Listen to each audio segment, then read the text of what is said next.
Good afternoon. I call the meeting, March 10th, 2025 meeting of the Henderson County Board of Public Education to order. Would like to welcome everyone. And to start our meeting, we are going to have a presentation of colors from our West Henderson High School Army Junior ROTC under the leadership of Major Hill and Chief Bailey. If everyone would join me in standing for the presentation of colors, the Pledge of Allegiance, and then a moment of silence.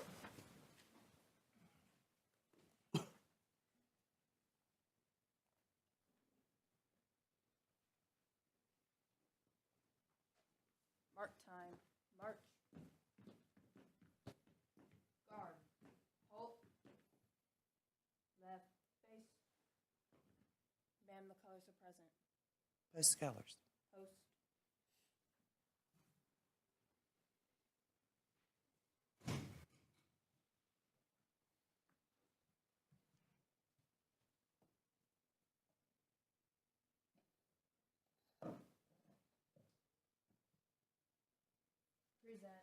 Arms. I pledge allegiance to the flag of the United States of America and to the republic for which it stands, one nation, under God, indivisible.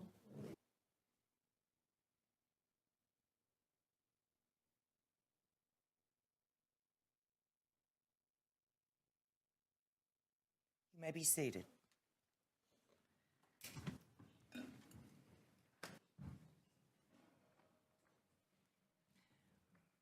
Board members, you have the agenda in front of you. I will entertain a motion to approve the agenda. I make a motion to approve the agenda as presented. Have a second? Ms. Holt, second. Any discussion? All those in favor, aye. Opposed likewise? Motion carries. And now we are ready for the highlight of our meeting, which is staff and student recognition. Mr. Garrett.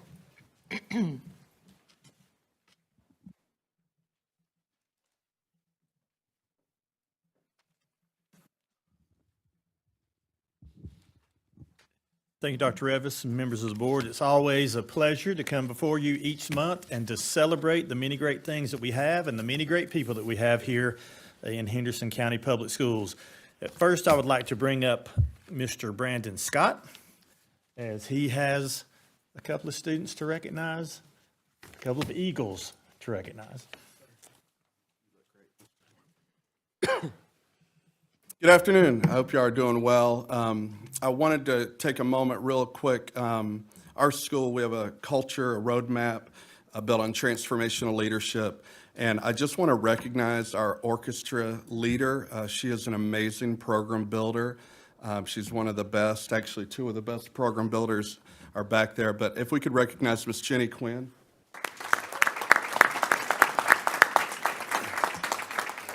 I've told her for 2 years, you're one of the best kept secrets, our orchestra department at East and Henderson County, and it is becoming more and more evident. So just so proud of the work she's doing. And speaking of a great kept secret, Karina is an amazing representation of our school. She is so smart. She is so talented. She is so humble, pleasant, hardworking, mature, and she's a phenomenal leader. She is all state and orchestra, and again, she's just so dependable. Every day you get the same Karina, and it is just my pleasure to honor her with this all-state recognition, and again, just a great representative for our orchestra department. So Karina, please come down and accept this award.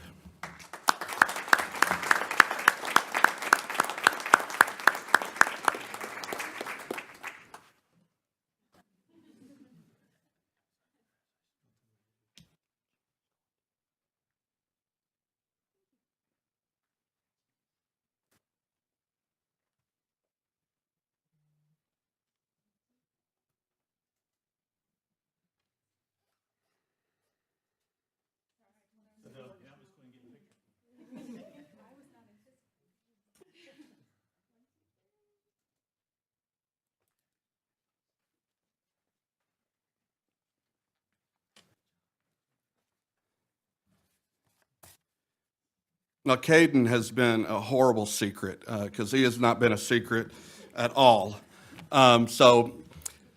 Wow, 2,286 points. Just amazing. And then the way he's done it, because some of the things that I would say about him is, you know, when you're a coach, you always want to deal with great students, great people, great players. Like that's what you're constantly searching for. He is an incredible student, one of the best students we have. He is such a great person. He is a phenomenal competitor. He is resilient and tough. I've never seen him tired. He is a great teammate, and the coaches that we've heard from in our little circle, he is so unselfish.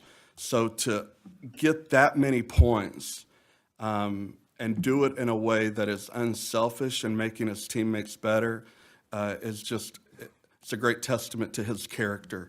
So I would love to recognize Caden with this tremendous honor, Henderson County all-time leading scorer, 2,286 points. Well done, Caden Brewer.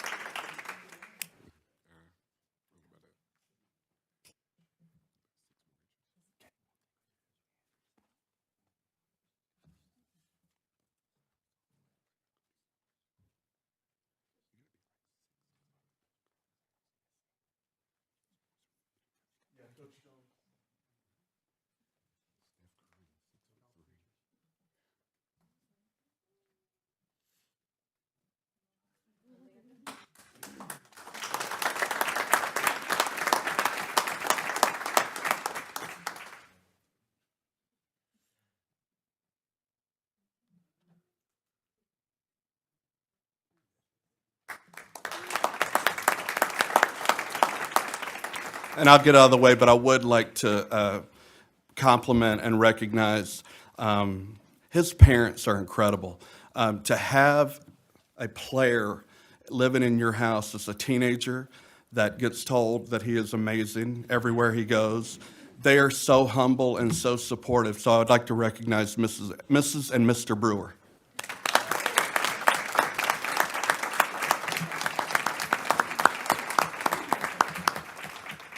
And actually, Miss Brewer does a wonderful job working for us at Upward Elementary, too. So she's an Eagle multiple times.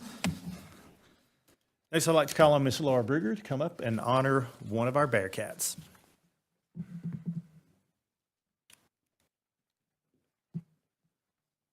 Well, unfortunately, even though I confirmed with her she was going to be here, I don't see her. But I will still brag on Rochelle. She's an amazing young woman. Her talent in the orchestra is phenomenal. She was one of 14 violinists across the state that was invited to perform in this orchestra. So it's a really, really impressive honor to be in that group of individuals. So we're super proud of her and super proud of our school system for continuing to support the arts and push that, because it's one of the outlets that, you know, so many of our students have that opportunity to be in, and they wouldn't be able to take violin lessons or cello lessons or whatever on their own. And so it's just really a testament to our county and our school system. So we appreciate you. Thank you.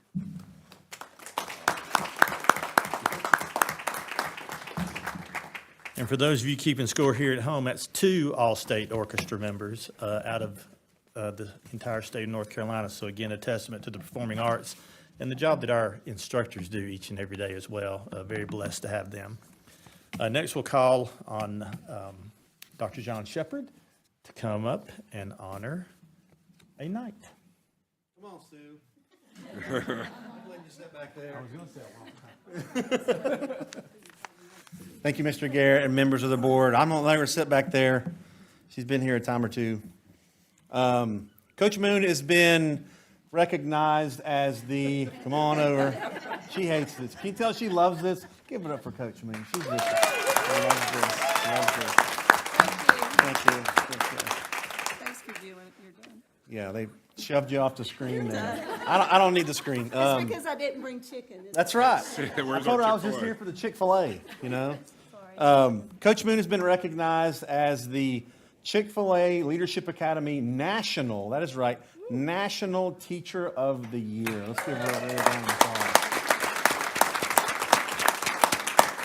applause. So the way that works is Chick-fil-A has a Leadership Academy. We're a leadership school, and Coach Moon takes that serious, like a lot of our staff members and all of our kids. And we borrow from leadership wherever we can get it. We want to help our kids lead from the middle, the back, and the front. And Coach Moon adopted the Chick-fil-A Leadership Academy program, and they do a lot of wonderful stuff and have a great framework and program that schools can get involved in. And she brought it right into our SGA and our leadership classrooms that we have, and intermingled that with a lot of the students that she has her hands on every day. They learned a lot, got a lot out of it, and they wanted to recognize her. And so they initiated this, and Chick-fil-A nominated her from the region, the Atlantic region, so this side of the United States. There's a lot of Chick-fil-A out there, folks, if you didn't know. And then she went on, and they went on through that nomination process and went ahead and named her the National Chick-fil-A Leadership Academy Teacher of the Year. And so she's excited about that. We're excited about that. And the most important part is she gets to go down to Atlanta. They get to brag on her there at the national convention there with all the other leadership folks and get lots of free chicken. And so we're excited about it. Congratulations, Sue.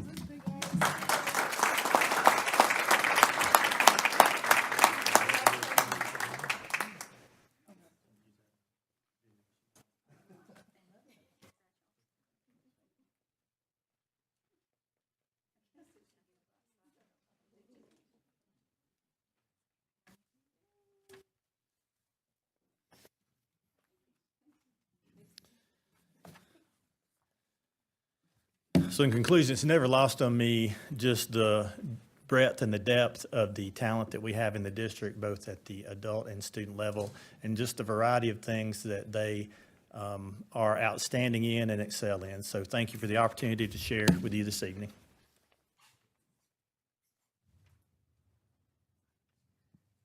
Thank you, and again, congratulations to all of the people who are recognized, and I echo that from the board's position. It takes a lot of hard work and dedication on the part of our staff and our teachers, but also parents. And because we're a strong community, these are the kinds of accolades that we see. So I appreciate everybody's work and effort in that. With that said, we are ready now for our program highlight, and I think Mr. Scott Moore is going to be doing that. Ladies and gentlemen of the board, I appreciate your time this afternoon. It's nice to be here in front of you. When we start talking about our career and technical education program, it is a very broad program. So in order to say something about where we stand, I think it's important to kind of boil it down a little bit. So we've boiled it down to the 4 C's of CTE. We've got credential data, which I'll get a little bit more into in a minute, and career and technical student organizations. That's the clubs that are associated with all of our CTE classes. And then we've got the competitions. And then finally, and maybe most importantly, is the career exploration piece of it. First thing we're going to do is look at our credentials. So in the state of North Carolina, every CTE course is aligned with a workplace credential that the students can take while they're in the class at our expense. They take while they're in the class. After they pass it, they can take that with them wherever they go. For instance, certified nurse aide is among those, and the kids can earn those while they're in school, take them out into the world and put them to use. And over the last 4 years, we've begun making some really awesome gains with our credentials, and so I want to share some of that positive news with you guys here. This first slide that we have here is it speaks to the number of our graduating seniors that leave with one of these portable credentials.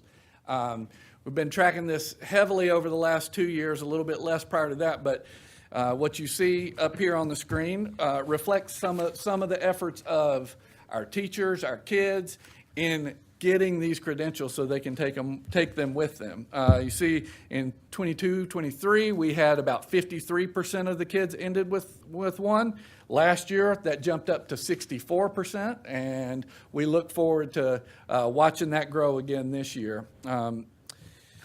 So that's a big victory for us there, that 11% increase. And then this is another one that requires a little bit of context. So the way we are judged, if you will, from the state level is what percentage of our possible credentials do we earn?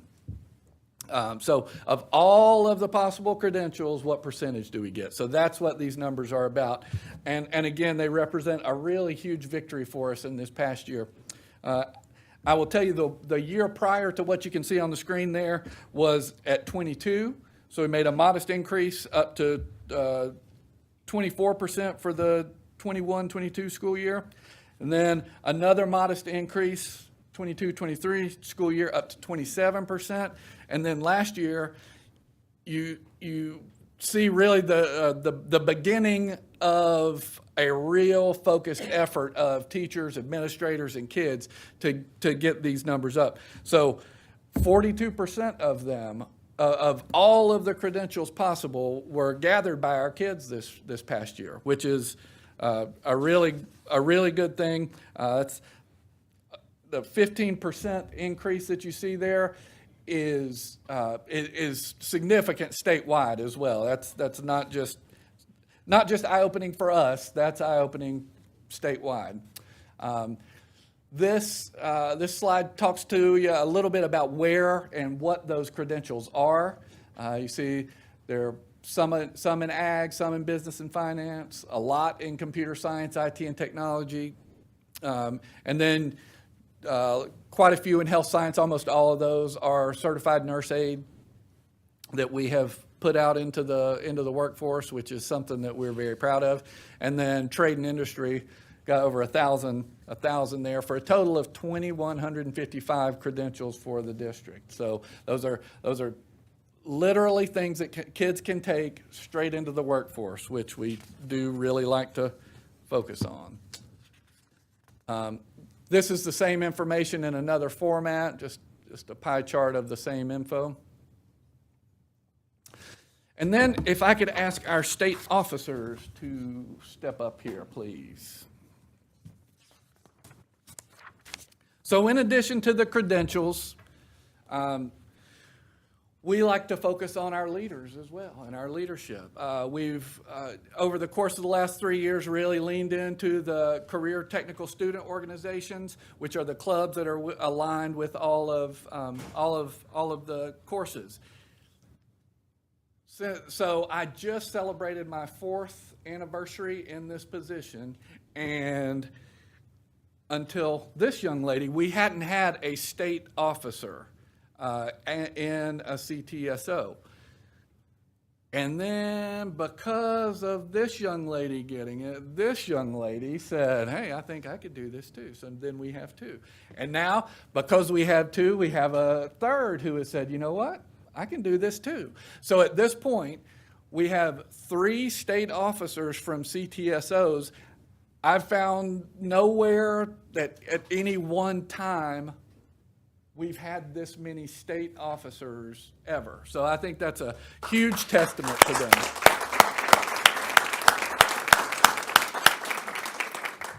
We are super proud of you guys. I don't know if y'all have any questions for these guys. I told them they didn't have to prepare anything, but be ready to talk on the fly. So, any? So exactly what do you do? What does that entail? So it kind of depends on the CTSO you're in. Sorry. So it depends on the CTSO that you're in. In DECA, I personally deal with the Blue Ridge region of North Carolina. So that spans from here in Hendersonville to up in Lincolnton. So I am in charge of making sure our members are prepared for competition, making sure the state is organized, and also a lot of social media presence on the North Carolina level. So as state officers in DECA, we're in charge of, in total, our over 11,000 members, and just making sure that everything's flowing smooth in our organization. It is the second largest when it comes to actual land, but membership, it's a little lower because we're a smaller area. I realize that I failed to introduce these wonderful people. We've got Aubrey Garrett here, who is the DECA vice, like your title, your Blue Ridge Region Vice President. Blue Ridge Region Vice President. And then you got Sarah Kim, who is the FCCLA Vice President for Programs. And then Taylor Ledbetter, who is FCCLA. She's going to be a vice president, but what I'm learning is they figure out which of the vice presidents best suits your skill set, and then they will name you that. So any other questions for these folks? I didn't want to not introduce them. So I know a little bit about DECA. So talk to me about the FCCLA officers, because obviously you're set up a little differently because they match you with your skill set, so you serve statewide. Yes, so FCCLA is Family Career Community Leaders of America. So instead of like the business and personal finance side of it, we're like, we're your homemakers, we're your teachers, early childhood education, cooking, all the, that kind of thing. So our competitions look more like community service and planning events and chapter service projects and that kind of thing, and like how can we, as students in high school, help meet the needs of our community and in our school. So, yeah. Sarah, you were just recognized and were asked to speak publicly. Could you tell us a little bit about Yes, ma'am. So I got to speak at the NCAT. That was our North Carolina CTE Teacher of the Year ceremony, and I was asked to speak there out of everybody in North Carolina. I was the only student speaker, so I got to really just go and say thank you to our teachers, our CTE teachers, and let them know how much we appreciate them and their work in CTE. So it's really cool. Thank you. And thank you for representing us and the entire state at that event. I know you did a great job. Thank you.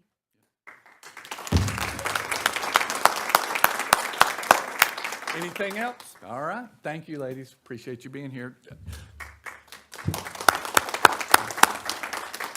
Cool little anecdote real quickly. I ran into a CTE teacher from a different county at a meeting on Friday, and he did not know that I was connected to Sarah.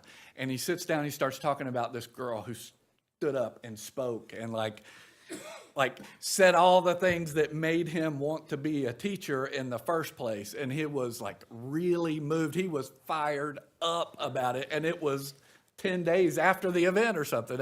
It was really cool. I had to let Sarah know about that. All right. The next thing I want to focus on is our competition. So these folks lead their chapters, and these chapters go to regional level, then state level, and then if they do well enough there, then the national or international level. And we have been wildly successful and continue to be wildly successful in that way. We've got a DECA chapter who just earned the right to go to internationals again.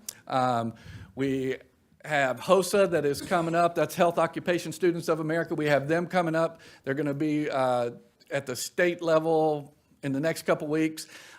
Skills USA, which is kind of a trades-based club. We have a kid from East who is qualified for the state competition there. FCCLA will be having their state competition coming up soon, and our FFA chapters who aren't represented here today, but they crush it every year. They are always very, very successful, and they're continuing to do that this year. So they will be making us all proud. And then we're going to jump into what I believe is really a huge part of our purpose, and that is bridging the school to the workforce. In my view, CTE, that is the work of CTE. We show the practical application, and we get kids in the workplace. We get kids to help kind of explore their careers prior to jumping into their careers. Responsible for that work, chiefly, are these two ladies. Will y'all come on up?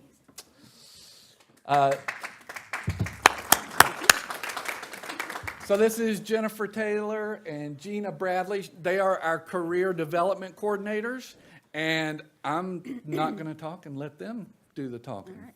Can I click on that document up there? Is there a way to do that? Is there a way to click on that link up there? So I can...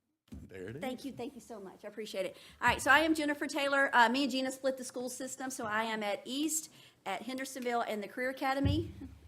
And then, you want me to say it? She's at North and West, and the early college. Since I'm on tap, I might as well go ahead and talk. I will tell you this, I already gave Deborah, which I know her back's to me. I get really passionate and really excited about when I start talking about these things, and I can go on for a really long time. So I told her to give me the whole when I get to go in a little too fast with it. But I do get really excited about it. So really what we focus on, I pulled this document up so you can kind of get an idea of it. It is strictly work-based learning. If you could scroll up, down, however you do that. It pretty much, this is what we put out for all of our students to look at. This is at the high school level. All of our teachers have access to it. This is in a lot of students, the teachers' Google Classrooms. This is also on a lot of schools by their classes, Google Classrooms, so that the kids can have access to it. But really work-based learning that we're working at is internships and job shadowing. That's our two biggest components, and our career events, which we spend a lot of time on as well. And it's just pretty much a career-focused field trip that we take the students on. So starting with job shadowing, that's kind of where the base of where we start. This document has our application that's on there. This just gives the students an opportunity to let us know what career they're interested in, and it does a couple of different things. We can do a job shadow as an individualized job shadow. They get 2 of those a year, 1 each semester, excused absence. We try to place them into a business, and they do exactly that. They shadow. They spend the day with them, half a day with them, and they get to learn a little bit more about the career, the environment, get to network. That's one of my biggest things me and Gina talked to them about is networking, meeting the people that are going to help them with that next step. One of the things I say all the time as well is sometimes students don't know what they don't know. And so they go into a place of business and they may have one thing in mind, but they don't realize there's all these other jobs and careers within that location. And so it gives them a lot of different opportunities. That job shadowing application also allows us to see what they're real interested in. Our biggest one is medical. It is huge, but it's also the hardest one to place students in a job shadowing individually because of HIPAA, confidentiality. Just, you don't want to see a high school student when you go to see the doctor. Let's just be real, them hanging out and looking at you, and times that you may not want to necessarily see a young person that's there. So we had to kind of worked on creating career events based on that as well. So you'll see as they were scrolling down, we list those career events. A lot of it is the things that they're interested in. So we just do that in bulk, so we get a lot more kids at one time instead of doing it individually. And so law enforcement is another one that's a big one of ours. Real estate's a huge one for us. Skilled trades. And then skilled trades is another big one. And then, of course, health science is our largest one. So we do a lot of different things within that regard. So we post that on that. That document is live. It is ever-changing. We probably change it about every day, if not every other day.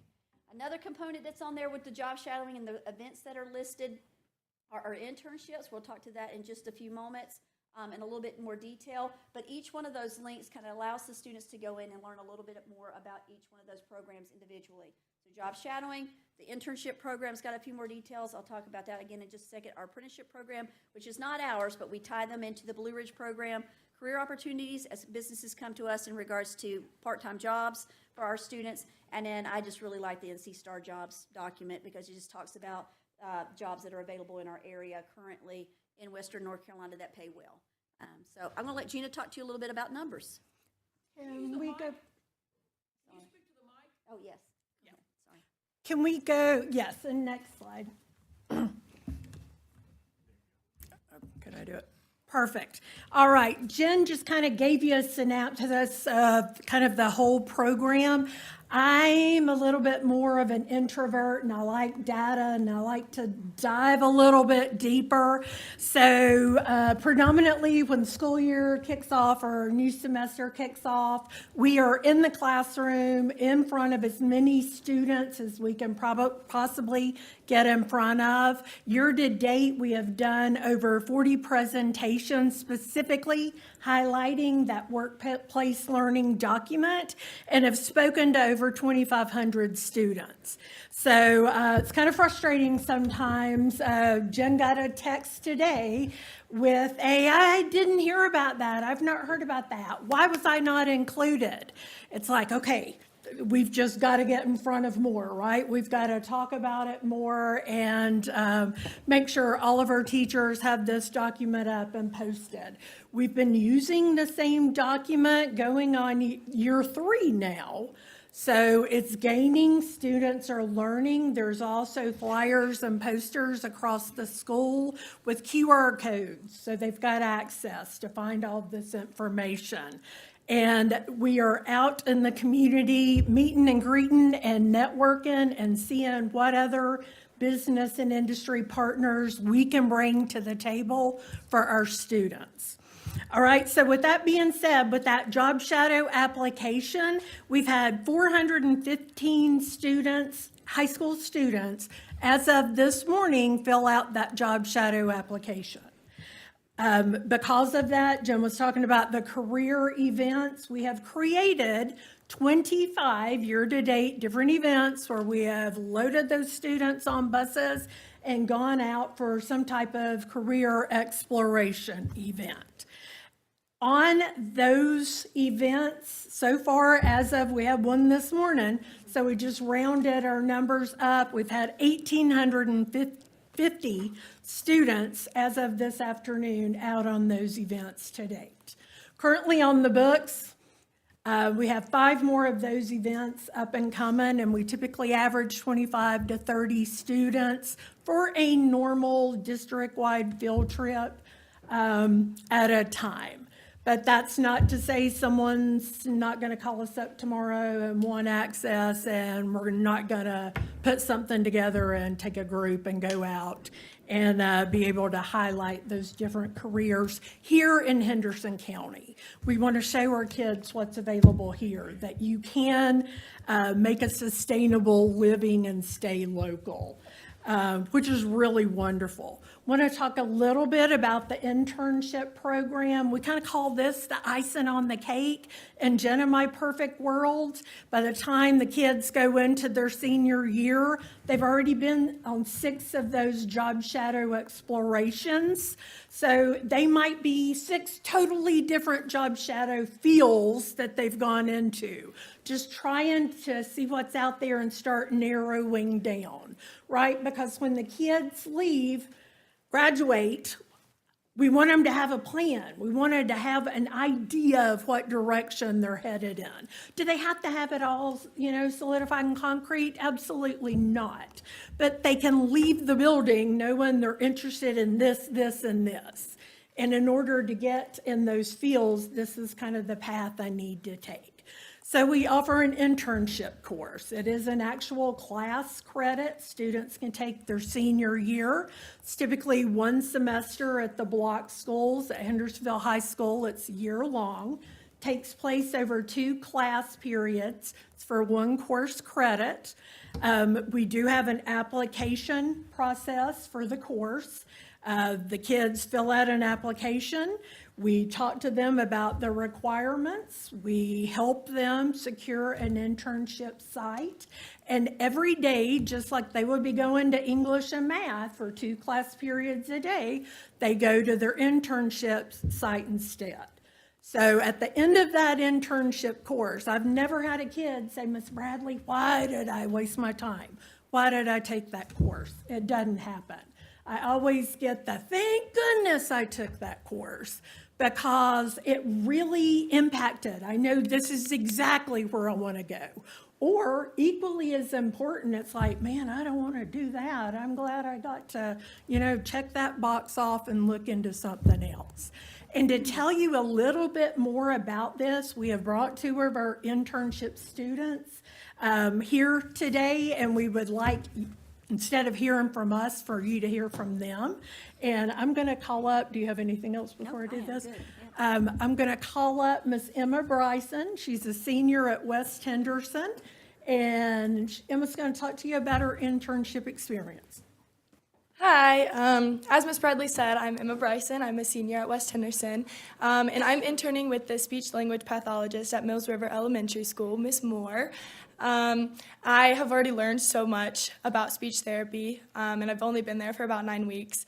I've always kind of said that I wanted to go into speech therapy. My older brother went to went to see a speech therapist. And as the younger sister, I always tagged along to those visits. And being able to see him, his confidence boost, and just him becoming more outgoing, I want to have that effect on other people.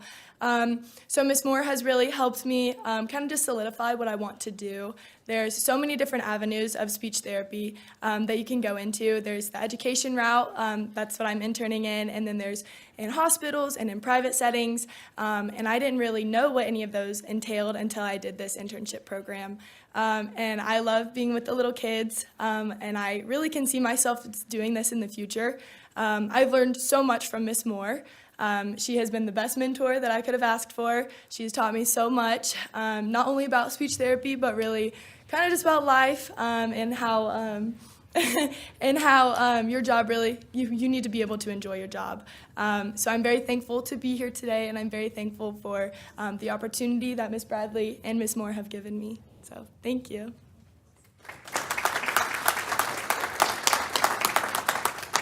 All right, I'm going to introduce Lane Melton. Lane is at Eurotechnic Automotive, and so he has absolutely enjoyed it. He sought that one out himself to kind of seek that out because this is something that he's truly interested in. So I'm going to turn it over to Lane. Go ahead. Okay, cool, thank you.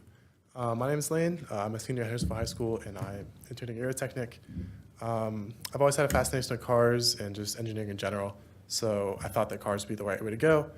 And so every day I leave and I go there, and I think it's really interesting and a good program because it's so realistic. It's a real job. I'm with real people who really work there every day. And it's so real. Sometimes you're dropping the transmission out of a Porsche, and sometimes you're just sitting there doing brakes on a Volkswagen. It just depends. But that's the best part. It's really interesting. And it's, like she said, it's more about finding what you enjoy. And although I really enjoy it, and I have a lot of fun every day, I learned that that's not what I want to do. I enjoy it, but it's not something that I want to spend the rest of my life on. But it's still something that I have fun, I go to every day, and I'm going to enjoy it for the rest of the year. So, yeah.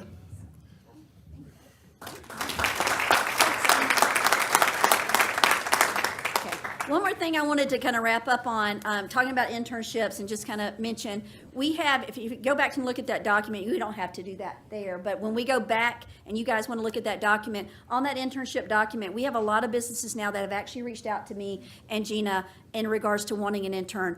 I have never experienced that before, but over the last few years, we're getting more and more businesses reaching out to us, so that we have now probably between 15 and 20 businesses in our area that have reached out to us saying, we want an intern. Part of that speaks to our students that have spoken here today, and just our students in general in Henderson County. We've had such great, wonderful interns that businesses are like, when's my next one coming? And so they're wanting us to give them more, but then other people have heard about our internship program, have heard about our wonderful students, and they want to give them that opportunity. So the doors are opening in regards to that. So that's just such a wonderful thing to have these businesses reach out to us. The same thing with our career events. One reason we stay so busy with that, yes, that job shadow form tells us what kids are interested in, but we now have businesses calling us and saying, can you bring kids and bring them here, and we're going to have a day. And then my biggest thing is, can you feed us? And they usually say yes, and that gets us right there. And so they take care. They do. They take care of us because lunch gets a little dicey getting them there and getting them back. So they feed us. They take care of us. We had a wonderful event this morning with Mayheck. They did a fantastic job, and it's just I don't know. I can't. I wish I could sit up here and give you so many examples and stories of how this has impacted our students, but it truly has in terms of Lane's example of, yeah, this isn't it, and then Emma's with, heck yeah, this is exactly what I want to do. And so there's just so many of that that's going on day to day in our schools. So it's such a wonderful opportunity for our kids. All right. Is that it? That's it. Thank you. May I ask a question? I have a question. Hi. Go ahead. So sorry. So the career event, the career event and the application form, you had tossed out some numbers. Would you recap on those numbers? And just for clarification, is that a collective over a period of time, or is that annually this year? This year, since August. Okay. We have presented to over 2,500 students. We've had 415 students complete the job shadow application. with grouping them together to get the biggest bang for the buck, we've created right at 30 total year-to-date events to take the students out into the community, and 1,850 students have participated to date. You tried the airport? Yeah. Oh, yeah, we've been. Okay. Yeah. Aviation? It was last year, that was a big push. We really do let the kids drive where we go, and kind of how we field these field trips, so. Wonderful. And along with the group setting, there are some students that don't want to go out in a group. They want an individual. Some of them have a place, their next door neighbor has been an orthodontist and they want to go and spend the day in their office and see what that's about. We also facilitate those opportunities for the students. But it's up to them. They drive it. So, yep, they tell us where we're going and what we're doing. Somewhat. Excuse me, I have two comments.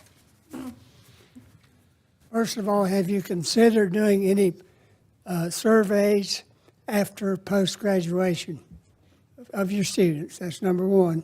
Number two, where and what facilities in the county, or Buncombe or Polk, close counties, do you go for field trips? We predominantly stay in Henderson County when we can. There have We've been. Polk and Buncombe, Yeah, because in healthcare is the number one drive. That's what everybody's asking for. And we love us some Advent Health and Part E, but we feel like we ask a lot of them sometimes. So MAHEC has come into the picture and are providing our students. We've rolled out a couple of programs at East Henderson this year with them. Yeah, and Carolina Village is another wonderful facility that they pretty much open their doors to us every time we ask them to. I would say other places, you mentioned Polk. This year in Polk, we went to Looking Glass Creamery with our ag students, just because a lot of our ag students see a lot. I'm going to front of the mic again. A lot of our ag students have an opportunity locally, because FFA is so very much involved here that they've done. They kind of did all the Henderson County things. So we went there. Buncombe just kind of opens itself up. They do have a few more things that we just don't have here. That's the only time we really go into Buncombe County, is if it's just not available here. We try to stick to Henderson County and keep it pretty local. But we've got some wonderful businesses. Hunter is another one that's off. Again, I can ask them and call them tomorrow, and they will give me a yes. Party Advent, most of the time is a yes for us, depending on what we're doing. And just a lot of different localized businesses. Because the trade industry is a big one.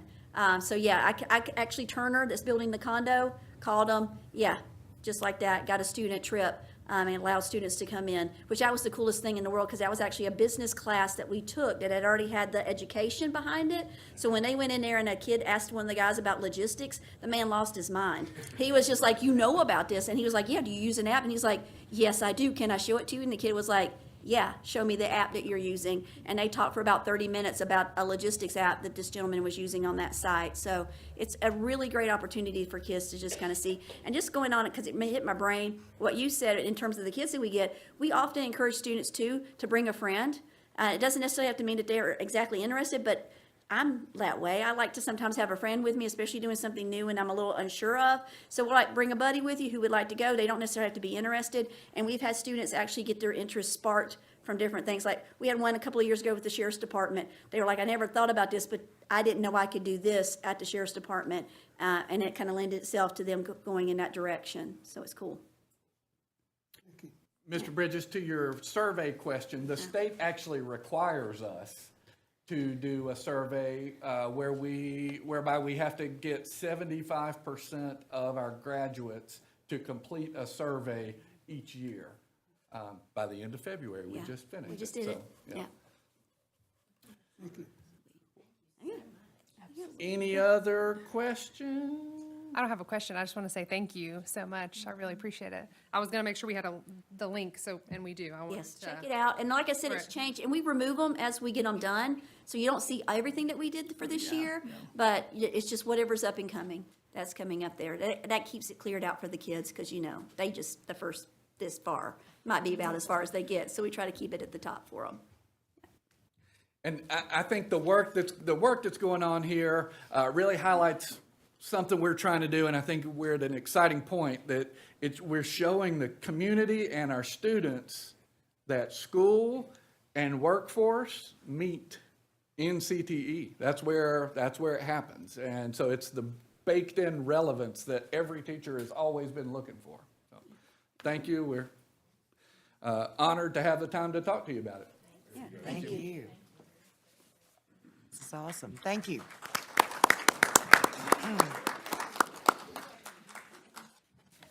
Board member observations.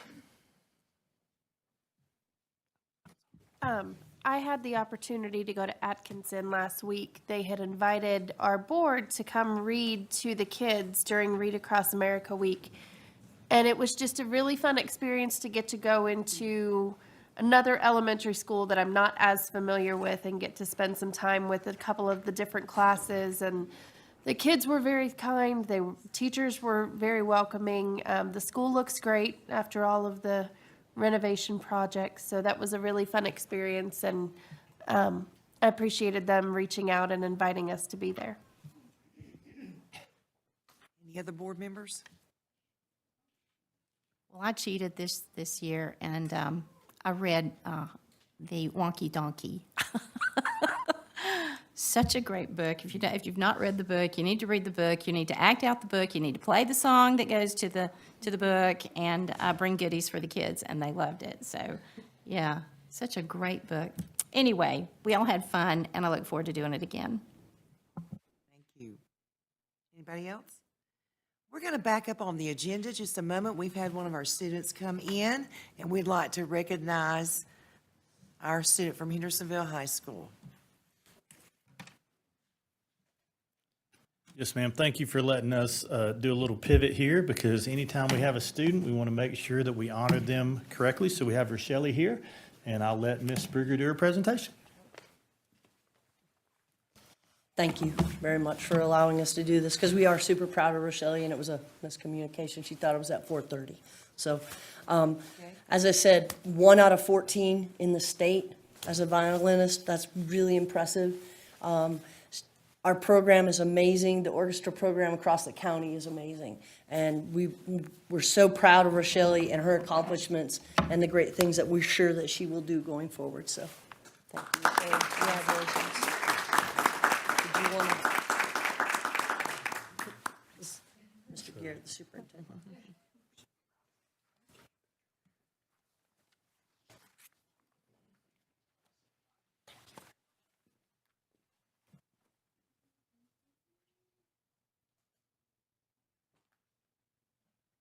Thank you.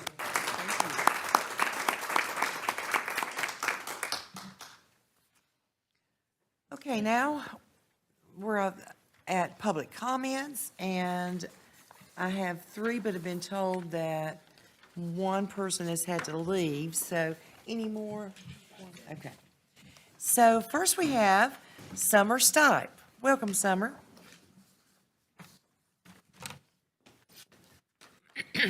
Hey, friends.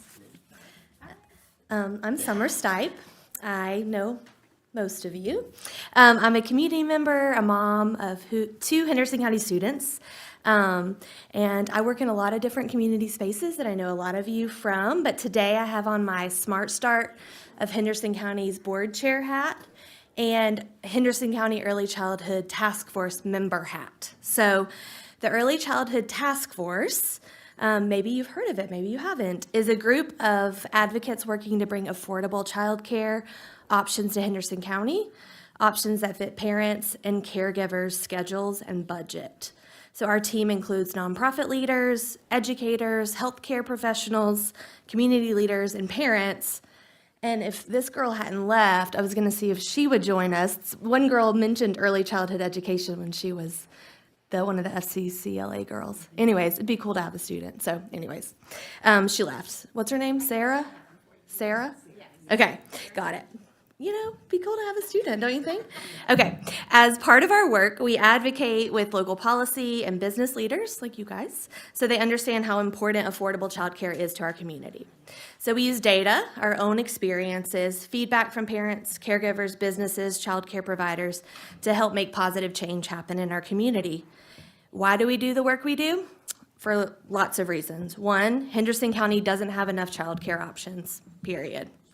While childcare providers aren't paid enough, the childcare options we do have are just too expensive.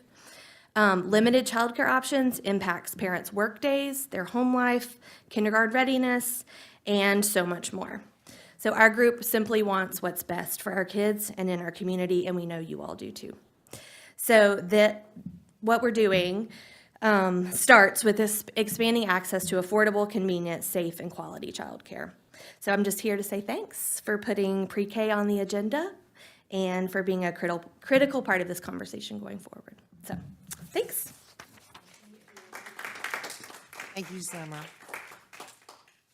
Mr. Joe Elliott?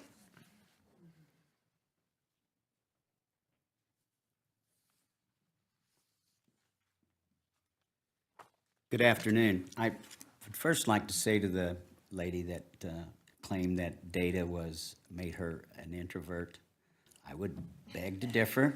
I think it makes her intelligent.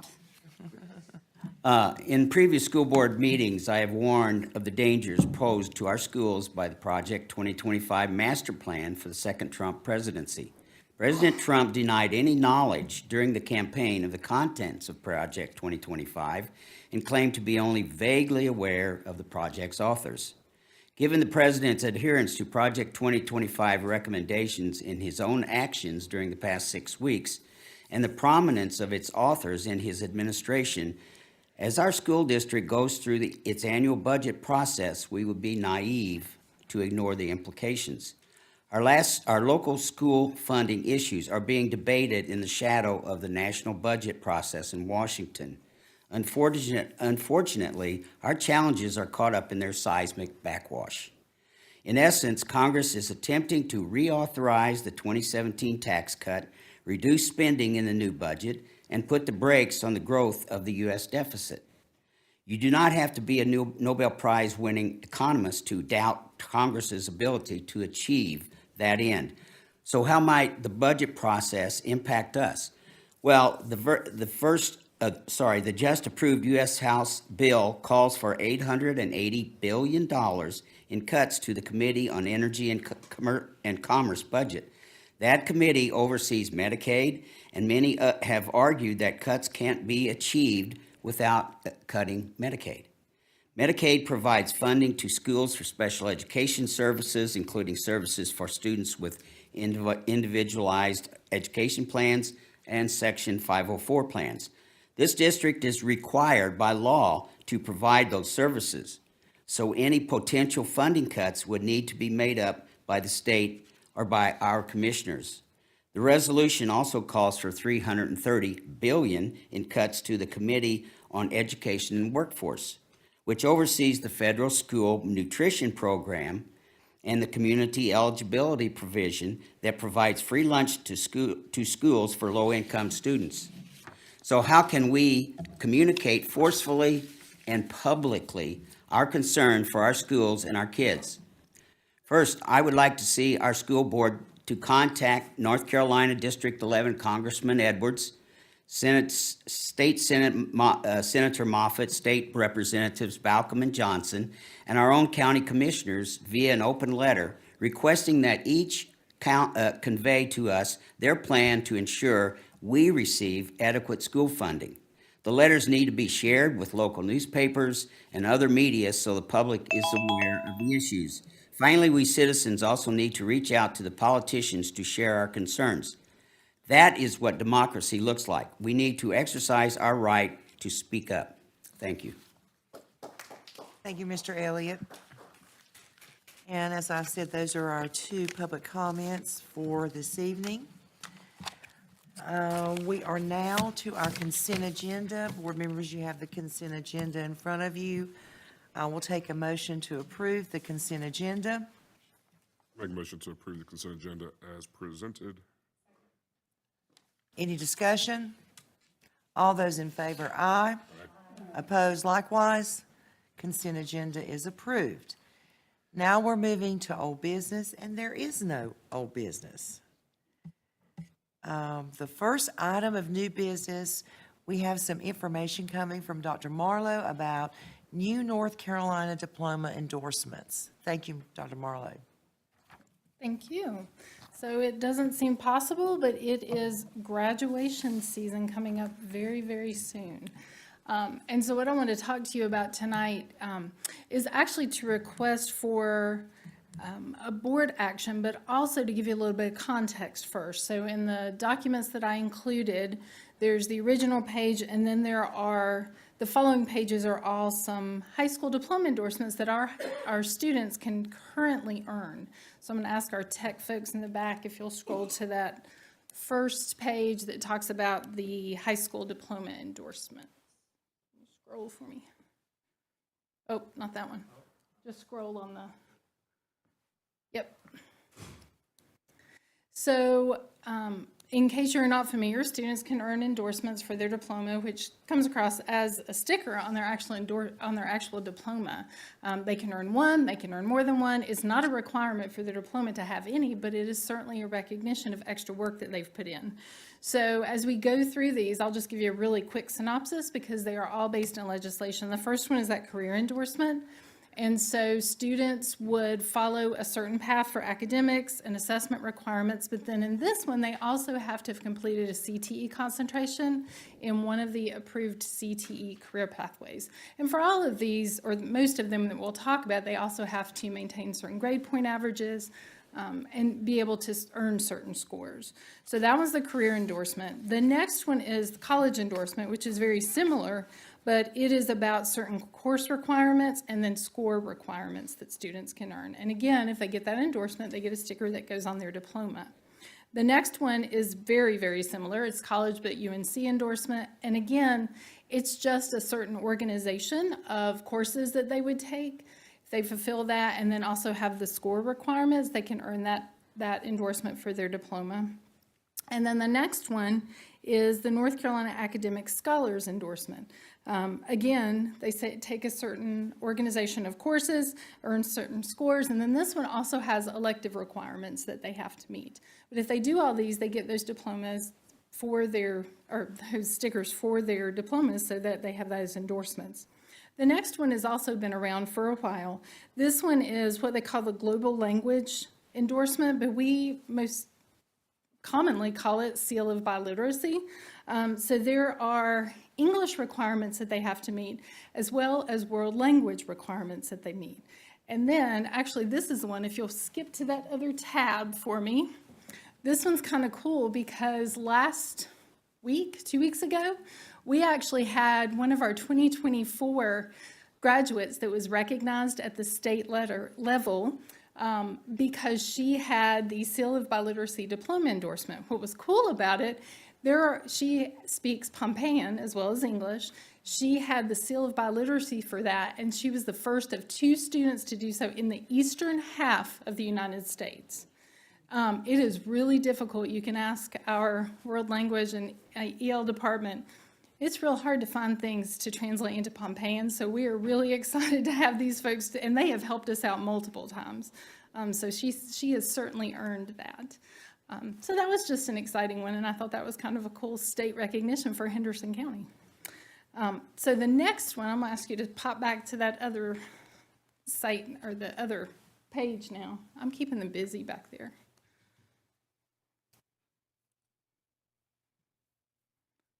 All right, so there are 2 new ones, and I actually am going to ask you to go to the last one first, if you don't mind. The 2 new ones for this school year, they're in order of how they were actually approved. It's actually the very last one. Sorry. So this one, just a tad. Nope, other direction. I feel like I'm doing the airport. Yeah. So this one is called the citizenship endorsement. This is brand new this year. It was revised in December, which is why it's at the very end. This one has to do with being a good citizen and knowing a little bit of history about the United States. It was, again, brand new. It's open to any senior, and they would be able to be given 10 questions. And if they answer 6 of those correctly, then they get that endorsement for their diploma. Again, it's open to any senior for this year. So that one is brand new. And then the one I'd like to request action on is the next one. So it's the next to last one, if you don't mind. Oh, no, other direction, sorry. So this one, I actually highlighted some things in yellow, and this is actually why I'm here. So there is an arts graduation requirement, but this is an arts proficiency endorsement. And again, it's brand new for this year. And what it requires is that students would not only complete certain course requirements around arts education, but that they would also have 40 hours of documented arts-related extracurricular activities. So this one is a little bit different because those extracurricular activities obviously have to be outside the school day, and the things that would qualify for that are not things that would earn the students credit. So they're earning their graduation requirements, but then they're also doing this in addition to that. What makes this one a little more complicated, and this is why I'm here this evening, is that in order to do this, it says in the guidance that the arts-related extracurricular activities should be approved by the local Board of Education. Well, we started as an instructional services team making a list of some of those, and we realized we can't make an exhaustive list. It can be things that they do, like participate in the play, as long as it doesn't earn them credit. It could be Berrien or all-county band, as long as those are things that are done in extracurricular. It could also be private lessons that they take. And then when you start getting into those, you realize there could be lots of opportunities. And what we're concerned about is that as we get closer to graduation, that students would submit their list of 40 hours that have to be documented and signed, and it wouldn't be something that was already on the list, and we could bump up against those graduation timelines when we wait for the board to meet monthly. So what we are asking is to develop a regulation, and we actually have a page that talks about graduation regulations anyway. So we've created a draft, and I think that is further down. Yeah, like the very last page.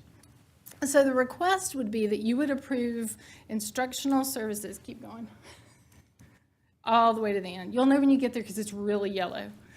There you go. This would just be a draft, and we would love for you to allow us to be able, as instructional services, to evaluate and approve those extracurricular activities so that we wouldn't have to wait for that monthly meeting and inadvertently slow down an endorsement that a student might need for their graduating diploma.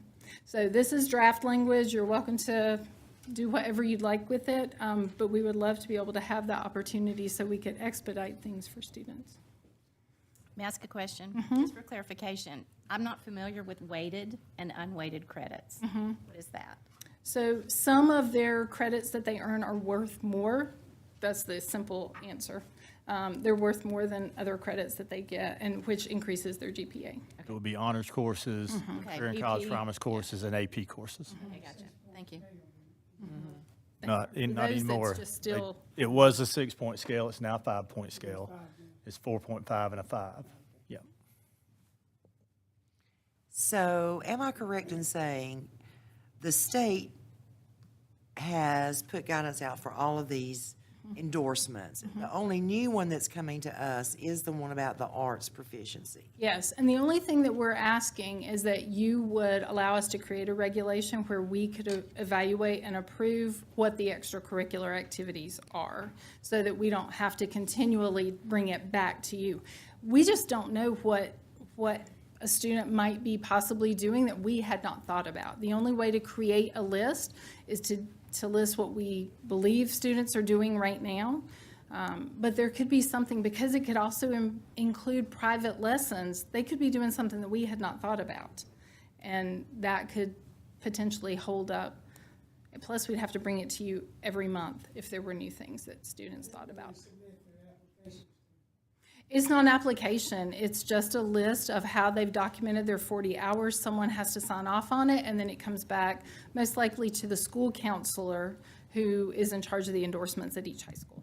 So like if a student played in their church orchestra, the director could sign off for them and they could bring that to you, and you Yes. wouldn't have to bring that back to us to get approval for Correct. it. You could just say, okay, this works. Yes. Are students from the early college and the career academy going to be able to potentially get this seal? Because I know that the global languages, right now, the dual language kids weren't, 'cause they didn't have Spanish 4 at BRCC. Because it's extracurricular activities, and if they meet the requirements that are in there for courses, then yes, they could. Because a minimum of 4 arts courses, do they have 4 arts courses that would line up with? They could, they could potentially take an arts course. It could be anything. It could be arts Could be any art. appreciation or, yes, yes. Okay. It could be visual arts, band, strings, dance, theater. Does it have to all be in the same qualification? So it could be okay. And it's 40 hours. Yes. So it very well could be 10 in community theater, 30 in some kind of dance. But it has 4 NCS COS arts courses is the number 1 requirement. That's the Because first they thing. have to take the actual classes, or the school has to offer 4 classes. Correct. And what we're asking in terms of just the endorsements is just for us, under that regulation, to be able to evaluate and approve them.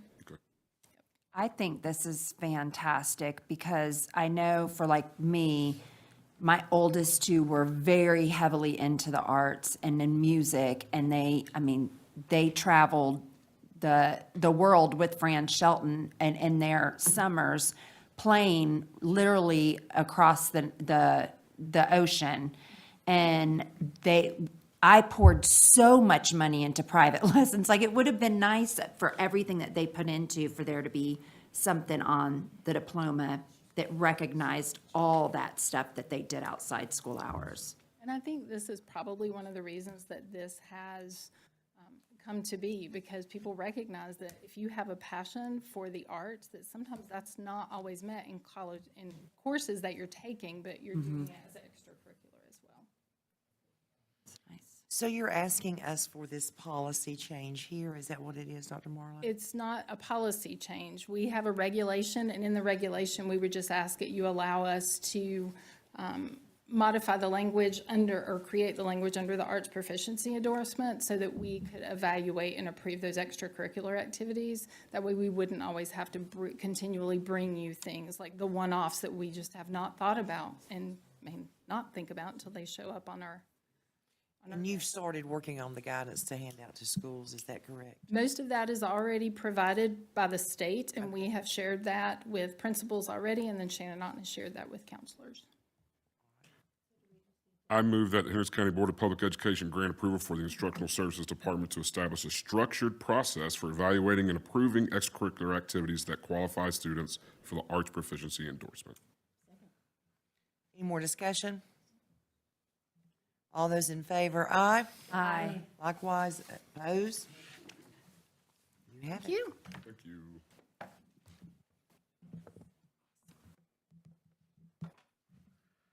Okay, Mr. Garrett, you're going to talk to us and give us some information on pre-K. So yes, ma'am, it's my intent to throw this topic out and let y'all wrestle with it.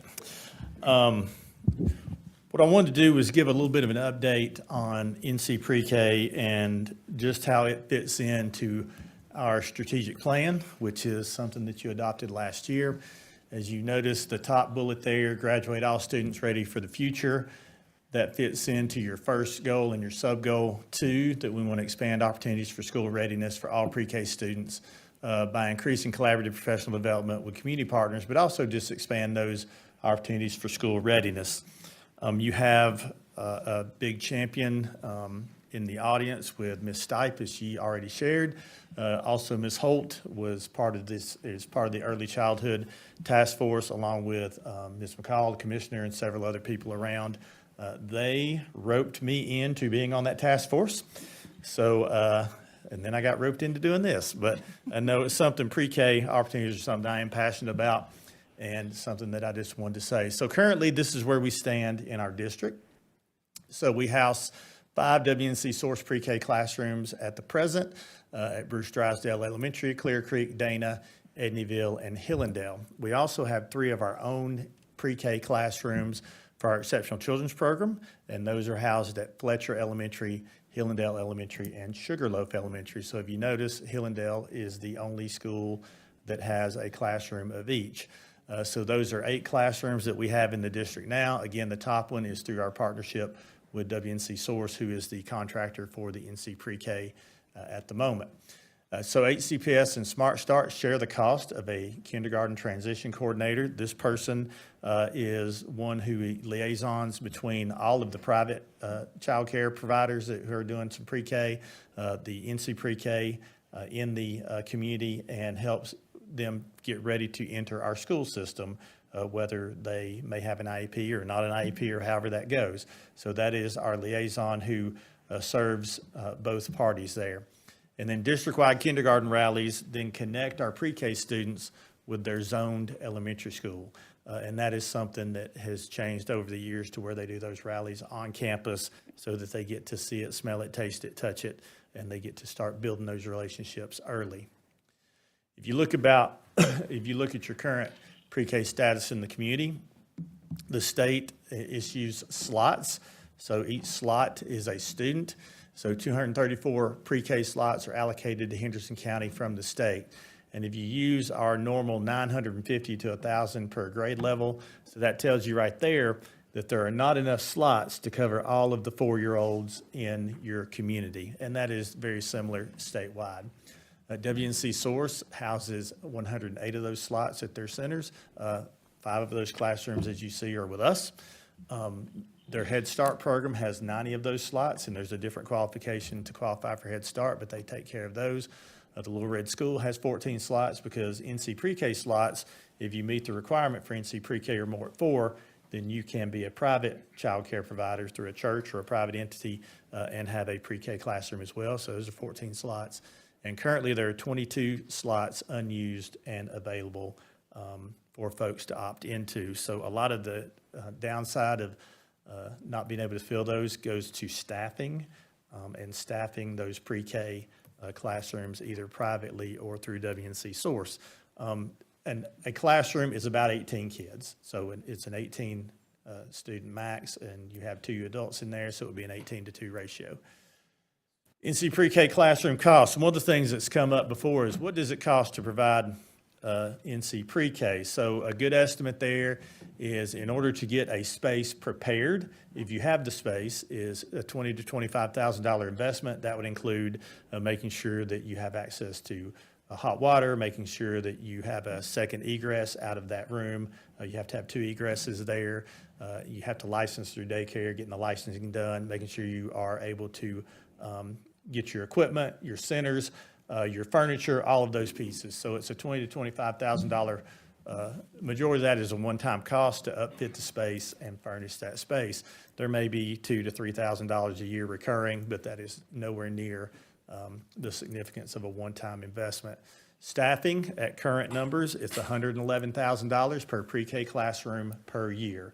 So that would be 1 certified pre-K teacher and a teaching assistant in that classroom. And that is an 18-to-2 staffing ratio. So if you want to think about your pre-K in the county, if you have a space and you can outfit it, whatever that cost is, then it's $111,000 for us at school, for the school district, to then run a pre-K classroom per year. So that is the data that I provided to really kind of start the conversation or let you all ask any questions that you have. And I know, Ms. Holt, this is something that you've been part of from the get-go on the task force side. So I'll be glad to try to answer any questions or let you all debate. So the 22 slots that are currently unused, you said it's mainly because we don't have staff that can staff that classroom? So it's not we provide space through a partnership. Gotcha. The WNC Source is the NC Pre-K provider, unless it is the Little Red School. And, you know, those are approved every year. Dr. Marlowe is actually the co-chair, right? Or you're the chair? Oh, congratulations. of the NC Pre-K Committee in the county, which is not just the school district, but all of the pre-K partners in the community. So, Those 22 slots could be spread. sure. But what is the Correct. request here? What is the request that we're looking to put a pre-K classroom into every single elementary school? What are we looking at? So I don't have a request today. This was one of those things to kind of give you an update on the NC Pre-K piece on top of what the task force is doing and looking. They're looking at ways to provide some innovative partnerships. We're looking for some funding sources. I can say that a school district has the ability to tap into some existing funding, but it has to be braided and it has to be very creative in how you do that. The thing about NC Pre-K slots is if you're a private provider, you are paid a bigger monthly rate than if you are a federal Head Start provider. That is a reduced rate, and the lowest rate per month on an NC Pre-K slot is through a school district. Am I correct that we used to have more in more of our elementary schools, but we have lost several due to classrooms? So they have always moved around here based on the availability of space. Yeah. So one of the biggest challenges that I did not face in a previous district was the amount of physical classroom space. So for example, those 5 that you see, Edneyville, Hillendale, Dana, Clear Creek, and Bruce Drysdale happen to have a room that could be used and could be certified to be an NC Pre-K classroom. But if the school itself needs that room, they will have to move them out, So correct? it ebbs and flows with the school population. Because I know that happened at Mills River. My other question is, and I don't know if this is something that you can answer just based on, because WCCA works with this too, right? I know during COVID, WCCA was actually forced by the state to let teachers go that did not receive the COVID vaccine, and it was based on their funding. Is there a plan now that we've kind of moved past a lot of this to be able to bring some of these teachers back into our district that were forced to be let go? So when that requirement went away, my understanding is that they have been able to rehire, but it has been very difficult for them to find staffing. And that's why sometimes it's been slow to reopen some of their centers. So staffing is very, very difficult for early child care centers. And that's what we hear from WNC Source. I've heard consistently in the time I've been in Henderson is the incentives that they provided still are having a hard time finding specifically those certified teachers to come into those NC Pre-K slots. So we had a meeting with the directors of the daycare centers in the county last week. The Early Childhood Task Force did. And we overwhelmingly heard from them staffing shortages. The biggest issue that they're having, and I've started to work with Jennifer Balcom on this, is that there is, and I don't have that paper with me, and I don't know what it's called, but there is a system that they have to do, all daycares have to do their background checks through. It's a state system. And it takes like sometimes 3 months to get the results of those back. So you'll have, like for instance, Sheila could walk into my daycare today and want to be hired, and I pull this background check and it's months to get this back. She can't wait. I can't just hire her provisionally. She can't wait with no income to feed her family. So she goes to Hardee's or wherever to work because she can't wait, and therefore I can't get a teacher. So I started talking to Jennifer Balcom about that, and she's going to start working on that to see why that state system is taking so long. The other thing is the disparity in hourly pay. I mean, it's, some places, $9 an hour, $10 an hour. It's really low. So they're really having a shortage of staff because of that as well. Are there ways we can incorporate with Henderson County with our early childhood graduate students through internship programs? So they're working on that, and WNC Source is actually working to become an intern, to offer internships and an internship program where they actually could also do some paid internships because they have the funding available. So yes, we're having those conversations. I'm not exactly sure where WNC Source is on that at this time, but they see that value and understand that as we have students who are interested, that we could do that. There's also the opportunity to do a pre-apprentice program through the state of North Carolina. The first one was done in McDowell County, 2018 or 2019, to then take those students and move them right through. The difference there was that we being that school district was the NC Pre-K administrator. We had the contract, and we also had the only early Head Start and Head Start in there. It wasn't community action. It was in that school district for years and years and years. So it was a different circumstance. So there's two things here that, one is, like, if you look down to Polk County, who's tests out #1 in the state, the big difference with them is they've had NC Pre-K since the 90s. So their kindergartners are coming in with already 1 year of school underneath their belt. The Early Childhood Task Force would really like for Henderson County Public Schools to start offering pre-K. Another thing is, Mr. Garrett's being a little shy. He created, with the help, of colleagues in his previous county, NC Pre-K for that whole district, and figured out how to braid these funds. So we have total experience right here at our fingertips that he would know how to help us do that. So let's say we had the staff to be able to do it. How many of our schools can we give up a room to be able to house? So that's your biggest challenge in Henderson County, is not only space, but knowing that you could invest and have that space each and every year. Dedicated to it. So if you set a goal to say 13 classrooms, one in each school for 18 kids, it still would not get all of the 4-year-olds in the community, but it would go a lot farther along than the slots that are there now. Could we get a classroom in all 13 of our elementary schools right now? It would be very tough. So when we talk about whatever goal that you set as a board or whatever dream that you have and we have as a community, one of the realities that we face here is just the classroom space.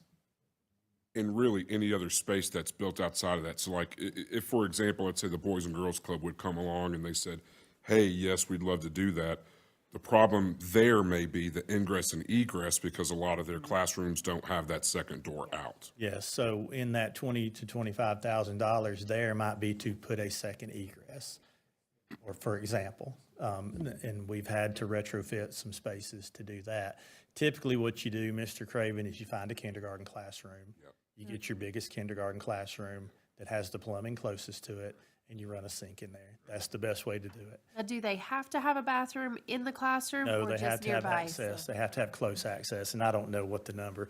The most frustrating piece about setting up pre-K is they do not run off of the same regulations that we do with DPI. So they do daycare regulations, kind of like our after-school program. So where they're in that space, we have to then get licensed and certified through DHHS, because NC Pre-K falls under them, not under the Department of Public Instruction. But I can tell you, because my middle daughter was able to go through that program when Mills River still had their classroom. And as a mom, I was able to come in and work with incorporating those students with activities that were going on in the elementary school and being able to be there and facilitate some of that. Her going from just one classroom to almost right next door where her kindergarten class was such a smooth transition. Some of her best friends, she was still in that same class with. And those students were just able to transition so smoothly and be a part of the school. And it just worked out so well. Also for parents to be able to, you know, when they moved, here I was having to drive halfway across the district to take her to pre-K and then get back to the other school and then back and forth and back and forth. And it's a very difficult hardship on families. So you mentioned there's a discrepancy between different layers of how an agency is reimbursed, with us being the lowest. Can you talk about that a little bit more? So I don't know the dollar figures. Do you have them, Dr. Marlowe? So I guess my point there was, so a lot of the churches I know that I sent my kids to, they were like from 9 to 12 or something like that, right? And it was helpful to a certain extent, but not really that helpful. Have any of the folks that you guys talked to, any of the daycare leaders, would they be willing to open up for longer periods of time if there was the staffing available? There seemed to be possibly 2 last week that were interested, and the other ones were like, no, we just can't do that. And so as a task force, we realize, of course, pre-K is not going to be for everybody, because there's going to be some families, you're going to have families that want to stay home with them, or grandma keeps them, or whatever. You have some families that have to have 8 to 5, and pre-K is 8 to 3. Those kids cannot go to after-school care. So this isn't going to fit every demographic. So some 4-year-olds are going to need to still go to those daycare centers, but there wasn't a whole lot of willingness. That's what it seems like it's been like for a long time in this community. And also, with some of those private, religion-based, Yeah. you know, they are not allowed to do any of their teachings, religious teachings during that time frame. So that, in a lot of churches, that's their mission. And so they're not willing, which is quite understandable, to forego that. But, you know, hey, I'm all for it. If we've got room, I'm all for partnering with it. The downside for them is they do all the retrofitting. They put in the money for the 2025, or they used to, $20,000 to $25,000 to retrofit the site to get it up to daycare licensing codes. They paid for the teacher, but it's a risk on their part, because if we grow 1 inch, we kick them out. And so, you know, at some point, you know, I can understand from their perspective saying, wait a minute, if we're going to do all this, we've got to have some commitment here. I think some of the problem came when the state went to 18, 17, 16, 16, I believe, for Yes. kindergarten, first grade, second, and third. And then all of a sudden, you can go to 28 or 30 kids or whatever it is in fourth grade. It made us have to split up those classes, and we had to make tough decisions, because you have to have 18 in kindergarten. I'd love to see this expanded. I think it'd be great for our community. Clearly, we have 234 slots. We know we've got at least 1,000 kids that are coming into kindergarten every year, so you're missing out on 700 and some change there. Just where do you get started? So one of the things that we've tried to look at, or I've tried to look at in my career, is, again, the Polk County is the model. Sure. And they had an endowment that was left for them, and a building, which helped them out in the 90s. It is nice. And they also have, 150 4-year-olds a year, not 1,000. So the economy of scale is a challenge here. But the goal is 80%. That's about what they've run, even if you offer universal, because as Ms. Holt mentioned, there's 20% that really have another option, and that option works for them and their family, which is great. The 2 challenges, the one challenge here again is space. The universal challenges with pre-K is transportation, as Ms. Campbell mentioned, even if you are in the zone that you're going to be attending, and the funding pieces, and making sure that you have that up front, and you know that up front in the reimbursement, and how you make those things work. Are there grants for buildings out there? So I've not found any grants. I do know that the Dogwood Foundation did step up and help fund some districts that were looking to do universal pre-K. That was there was a 6-figure investment made in McDowell County at the time to do that. Your socioeconomic factors are much different in the 2 counties, the two communities. So the piece that we looked at is looking at an 80% rate. We had moved to a little bit over 50%, doing all of the other things we could do. We went from 50 to about 60, 65 the first year we did universal pre-K. I think they're probably about 70% right now. They may never get to 80%, but just trying from a funding model. But a lot of federal funding was used and title funds were used, but there's also more title funds, especially per capita there, than you will have here. And there's also some low wealth money that comes in down there based on the socioeconomic factors. So there's a little bit of, you're able to braid and do, but it's, again, you have to look at your reality and the ability to come in and fund those things. Now, one of the benefits of really us owning those classrooms is because our pay is better, our benefits are better, and we offer retirement that is better, although that seems to be a little bit more frustrating each year that we go through this with our benefits. But that was the thing that we were able to staff our classrooms much more easily than some private folks because of the state benefits that were offered. Were those classrooms like a shorter day, or were they the full 8 to 3? They were 8:30 to 3:30. We were able to offer, 8:30 to 2:30. And then we were able to offer some wraparound care at a few of those spots. So if we had enough folks who made it just viable for the YMCA, that's who they partner with on their after-school, before and after-school care. Well, sorry me thinking about McDowell, and I'm sorry. But that wraparound care was offered at the schools that needed it the most. But the biggest challenge there was transportation and getting kids. So reimbursements pay for, does it cover most of that, or are you still coming out of local? Well, you've got a lot of Title I.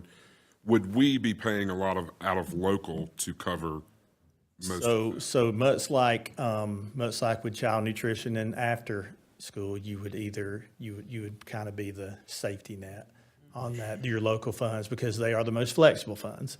So you can use that. Personally, I'm not interested in becoming the administrator. Yeah, it's a lot. It's a lot. And I've worked in that program after I retired from here. And just the licensing part for a preschool program is unbelievable. So I'm not interested in personally us becoming, the administrator, but, I am very interested in partnering with NC Pre-K, WNC Source, private, when we have space available. And if we could make some kind of commitment once they have that initial cost that, at least we would consider them, they could stay put for X number of years or whatever to make it financially feasible for them. But I don't know that we can do that because our commitment and our focus has to be K-12. So I don't know. Now, they did at the time, the students, because it was through WCCA, the students had to bring their lunch. It was one of those requirements. They brought their lunch every day, which was not an issue. Just like if you were sending, we went to a Montessori school for a while, and it was, you had to bring your lunch every day. That's just something you did.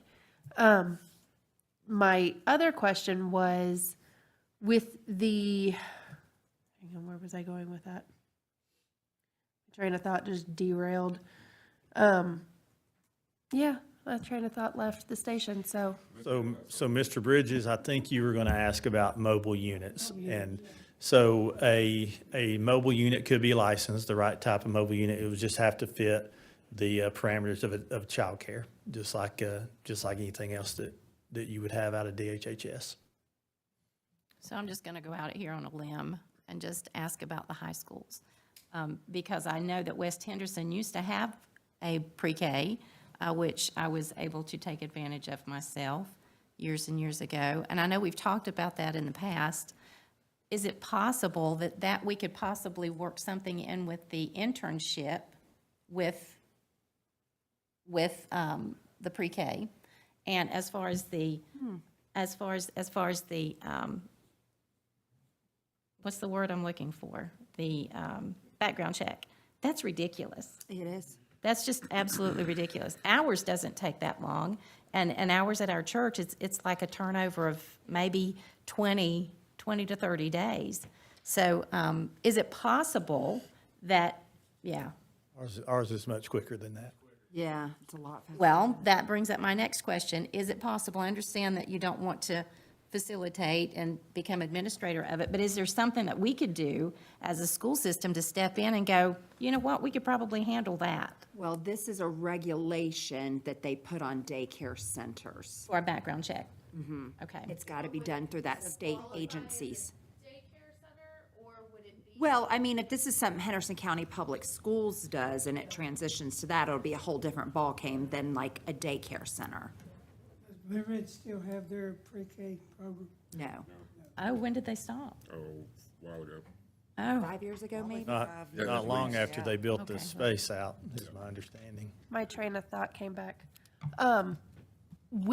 Is it possible to also work in, because we had talked about some of these students that needed to be in school longer for aftercare, working that in with PSPM for families who have a pre-K student and also have an additional student at that school who does take part in PSPM, for them to be a part of that program as well? Could. So That we would be can get allowable. those regulations, because right now, it's a no, right? Don't we have to get some of the regulations changed for PSPM to be able to take them, or no? But I don't know if we're licensed. It might be a separate. I don't know about what the license is specifically here, but I do know that childcare regulations typically are childcare regulations, as long as they meet all of those, which means they have to be in ratio, they have to provide a snack, they have to, you know,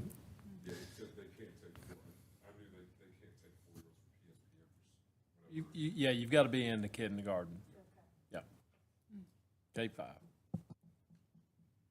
I think it sounds like we all are definitely up for the conversation, so I think what would be helpful for me would be, what would your vision be as a district, as a board? Because there's a lot of ways to approach the expansion of NC pre-K, or of pre-K, not just the NC pre-K funding, pre-K slides, but pre-K as a community. And I know that's something the task force is working very hard on. I know that has been discussions and for quite a while. The vision is having Polk County look up to Henderson County and following that model. Now, into I that. think realistically, we have to do maybe a space assessment and see where we have room, where we see our growth happening, where we don't see our growth. We know the growth's in the northern part of the county, so Mills River, Glen Marlowe's, Fletcher's may be out, but do we have more space at Edneyville? Do we need to consider that when we're doing our 10-year facility study to add wings onto a couple of our elementary schools that could potentially house some more students? I think that's kind of where you start. Outside of having an endowment and somebody building us a building, then. And maybe would it be a goal and something that y'all could talk about, to have at least one NC pre-K option in every elementary zone? Not necessarily building, but every elementary feeder zone for those folks. You almost do right now. I mean, And Etowah has a big center. I was going to say, they used to have one. Now, I think it's being shut down because of the hurricane, but I think it's opening up pretty soon. Well, We minus used the to Mills have- River Yeah, they side. had several classrooms out there in Etowah. so that's the only zone that we don't have on this list is west, right? Because the one that was at Mills River, they had to move that classroom. They actually had to split it into two. They had to split it to the one here in Hendersonville, and then they had to split the other half of it to Etowah.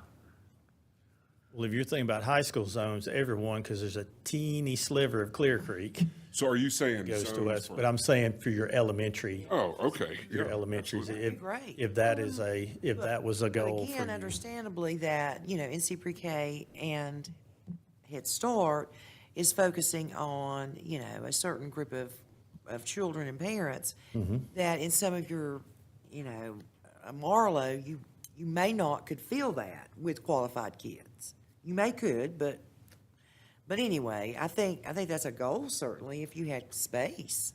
Mills River had a full classroom, and they're just Yep. on the other side of the line from, Mills River did have a full classroom.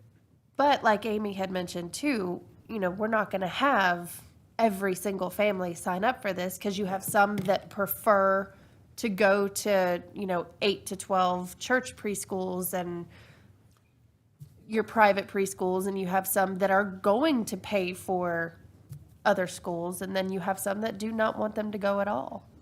Well, Dr. Revis, also in your districts, you would have the opportunity, if you wanted to have private pay as well. Exactly. So you could do a hybrid, and that opportunity exists. I think my purpose today is there's a million different ways you could try to approach this, and a lot of different ways that you can look for those, I like to say holes in the fence. I'll just say opportunities to make some things work. I think the big thing for us as your administration and as the task force has talked is, what would your goal be as a district, as a board on NC pre-K expansion, or just I won't say NC pre-K, that's specific, just pre-K expansion? I think every single elementary school. Yes.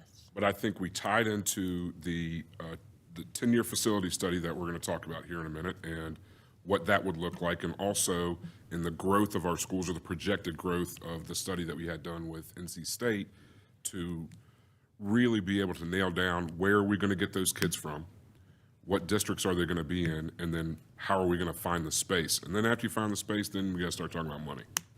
Yeah, because the task force view is, it's not just those economically challenged families. It's, we wanted to offer this universally to all families because it's to help our kids get a leg up. Sure.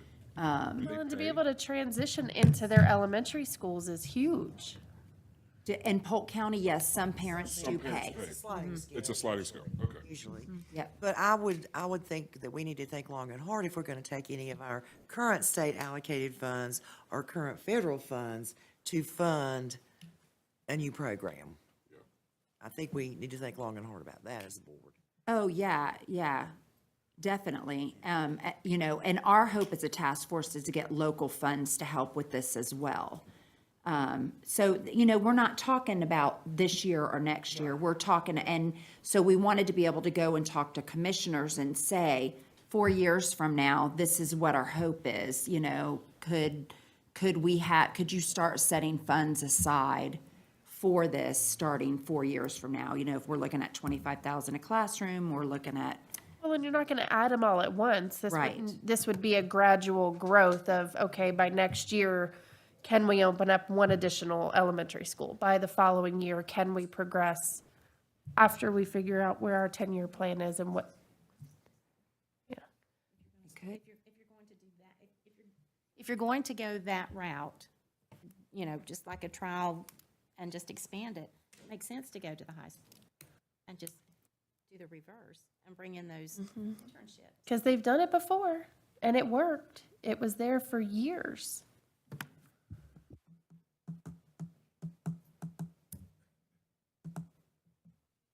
Anything else? Here's mud.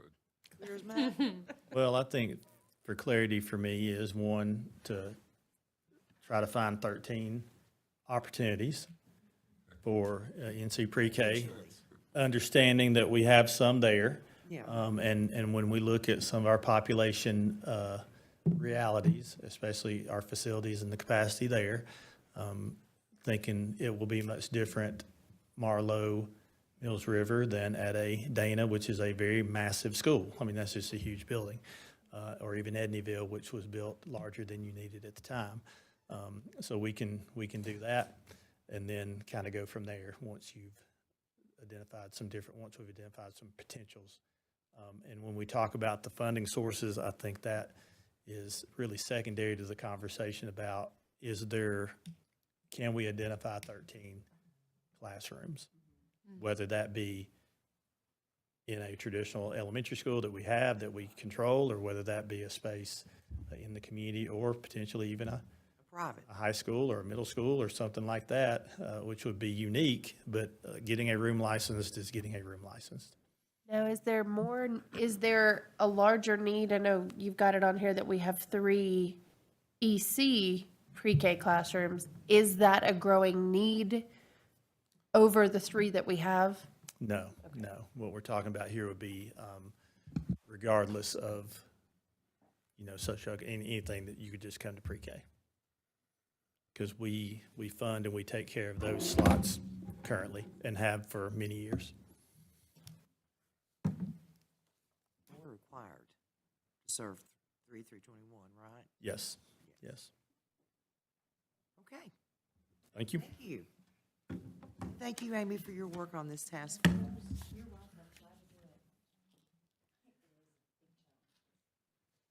Okay, now we are ready to look at an action item, Joint Facilities Committee. Before we do that, what I would like to do is have you guys pull up our policy 2230. Do you have that ready for us? Okay, right here we are. What we discovered, guys, as we were looking at putting our agenda together for today and having a discussion about our board working in committees, which is item E, what we discovered, or I guess I discovered, I didn't realize this, is right now our current policy 2230 only stipulates that our board work in ad hoc committees. There are no standing committees of the board. And furthermore, the ad hoc committees may be appointed by the chairperson with the approval of the school board. So I appointed a joint facilities committee, being Mr. Bridges, Mr. Craven, and Mrs. Holt, and I just informed you all about it, and we moved right along, and they had their first meeting this morning. We did not have board approval. So what I'm asking you, in all transparency, I'm asking you to retroactively, let's go back and meet our board policy by approving the Joint Facilities Committee, that being Mr. Bridges, Ms. Holt, and Mr. Craven. So I would first, that's the first action item, I would like to put a motion on the table to approve those three folks to our ad hoc committee for the Joint Facilities Committee. And I will entertain a second. I'd like to second. Okay? Any discussion? I have a question. Sure. What is the time period if we vote on them that they're in this position? Well, what could happen if we decide that we want to work in committees, Alyssa, in my mind, in my little mind, we're gonna have to change this policy. And we're gonna have to allow for us to work in committees. Ad hoc committees typically are only there until they finish their job. So what we could do, if we decide to work in committees, is we could take that Joint Facilities Committee and make it a standing committee if we change our policy. Or make it be a part of the Facilities and Maintenance Committee or whatever. And part of the very end of our discussion today was, in talking to Rebecca and Mike, is creating a standing committee so that we meet more often than, I think we met April of last year is the last time that we met, so that we can meet, at least twice a year maybe, or, something along those lines. So that would be in line with the standing committee as opposed to an ad hoc committee. So right now, I'm just trying to get us in compliance with our So we current policy, and then we'll have a discussion about whether we want to change that. Any other discussion? If I may, I would interpret that the ad hoc for the meeting today would be completed until there was another called one, because they typically ask for that well ahead of time for a committee to be established. So the county has never called me on a Friday and said, can we meet next week? They've always given time for the organization and the chairperson to then select who would be on that committee. So you're saying our committee's done after today's? I would say for the purpose of the business today, that would have done it, and then you would do an ad hoc next time. Typically because it's only been once a year, especially because of that. Unless they want a follow-up meeting. Yes. This spring, and I would kind of like to say that this ad hoc committee will stay in place at least to the end of this year, unless we decide to go to a standing committee, at which time we'll decide to transition that committee over to a standing committee. And that would be a reasonable Yeah. timeline. Yes, ma'am. That would be a policy change. That would take a policy change. So I put a motion and a second. Any more discussion? So that motion then lasts for the rest of the, can you state your motion again? My motion is that we approve the three of you to be on the Joint Facilities Committee Through the through remainder the of remainder this. of this school year as an ad hoc committee. Okay, Right. That was my motion. okay. And second. We ready to call for vote? All those in favor, aye? Aye. Opposed likewise? Okay, thank you for cleaning up my mess on this. And now what we're going to do is have our Joint Facility Committee give us a report, and they've not had a whole lot of time to prep because they just had the meeting this morning. So I'm going to start out by, first of all, thanking everybody for sending the committee information about what you felt like your priorities were as far as facilities are concerned. And so I'm going to turn it over first to Mr. Bridges and let him report, and then on down the line. We had a very good meeting this morning that lasted about an hour with the commissioners and the superintendent, and Mr. Taylor was involved in it also. I won't jump the gun because Mr. Garrett has more information than I do. We discussed our three priorities. Those three priorities were bus garage, East Henderson, and the MRT, and then the 10-year study that we're going to request later on to see where we stand. Mr. Garrett went over some possible building and site recommendations. He also gave us an idea of what McDowell County went through when they built their new bus garage, roughly. Rutherford County, I'm sorry. And I don't know if you all ever got this picture. You may have, okay. But the commissioners were open to what we had to say. They didn't commit themselves. They based a lot of what they had to say on their revenues coming in from either property tax or sales tax. So they're going to look at it again with their commissioners, and I think we're going to meet again maybe this spring in April to finalize our request too. So hopefully we made an impact on what we had to say, especially Mr. Garrett went through a lot with them, and Mr. Taylor covered the facility assessment that we just did 10 years, went over those things that we've accomplished and those items that we're still working on. So I'll turn it on to Mr. Garrett. Yeah, just to add a little bit to it, the bus garage is we convey that that's our number one priority. Mr. Garrett laid out where we could put it at our maintenance facility currently. I get the feeling that they might not feel that might be the best place for that bus garage, and there was mention of some potential other pieces of property that could go on, but there's nothing set in stone at all.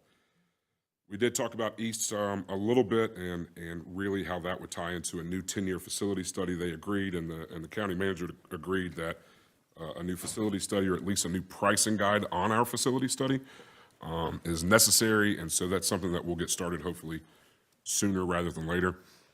And then, as Mr. Bridges alluded to with the MRTS, I think it's going to be a hurry up and wait, and which is never easy for our budget process as far as what can get done and what is not going to get completed based on the revenues that the county is receiving from property taxes and from sales taxes. And if you've seen anything about Buncombe County, you've seen that they've had to tighten their belts a little bit on their budgets, and I'd be hard pressed to say that we are probably going to have to do the same as soon as their budget comes out. And so I don't know what that means for our MRTS right now. It was a big kind of cloud in the sky, but they know what our priorities are.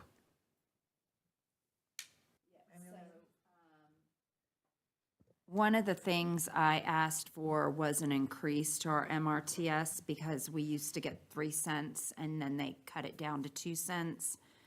That was basically a negative. And I don't know if you're going to get what you're getting now, pretty much.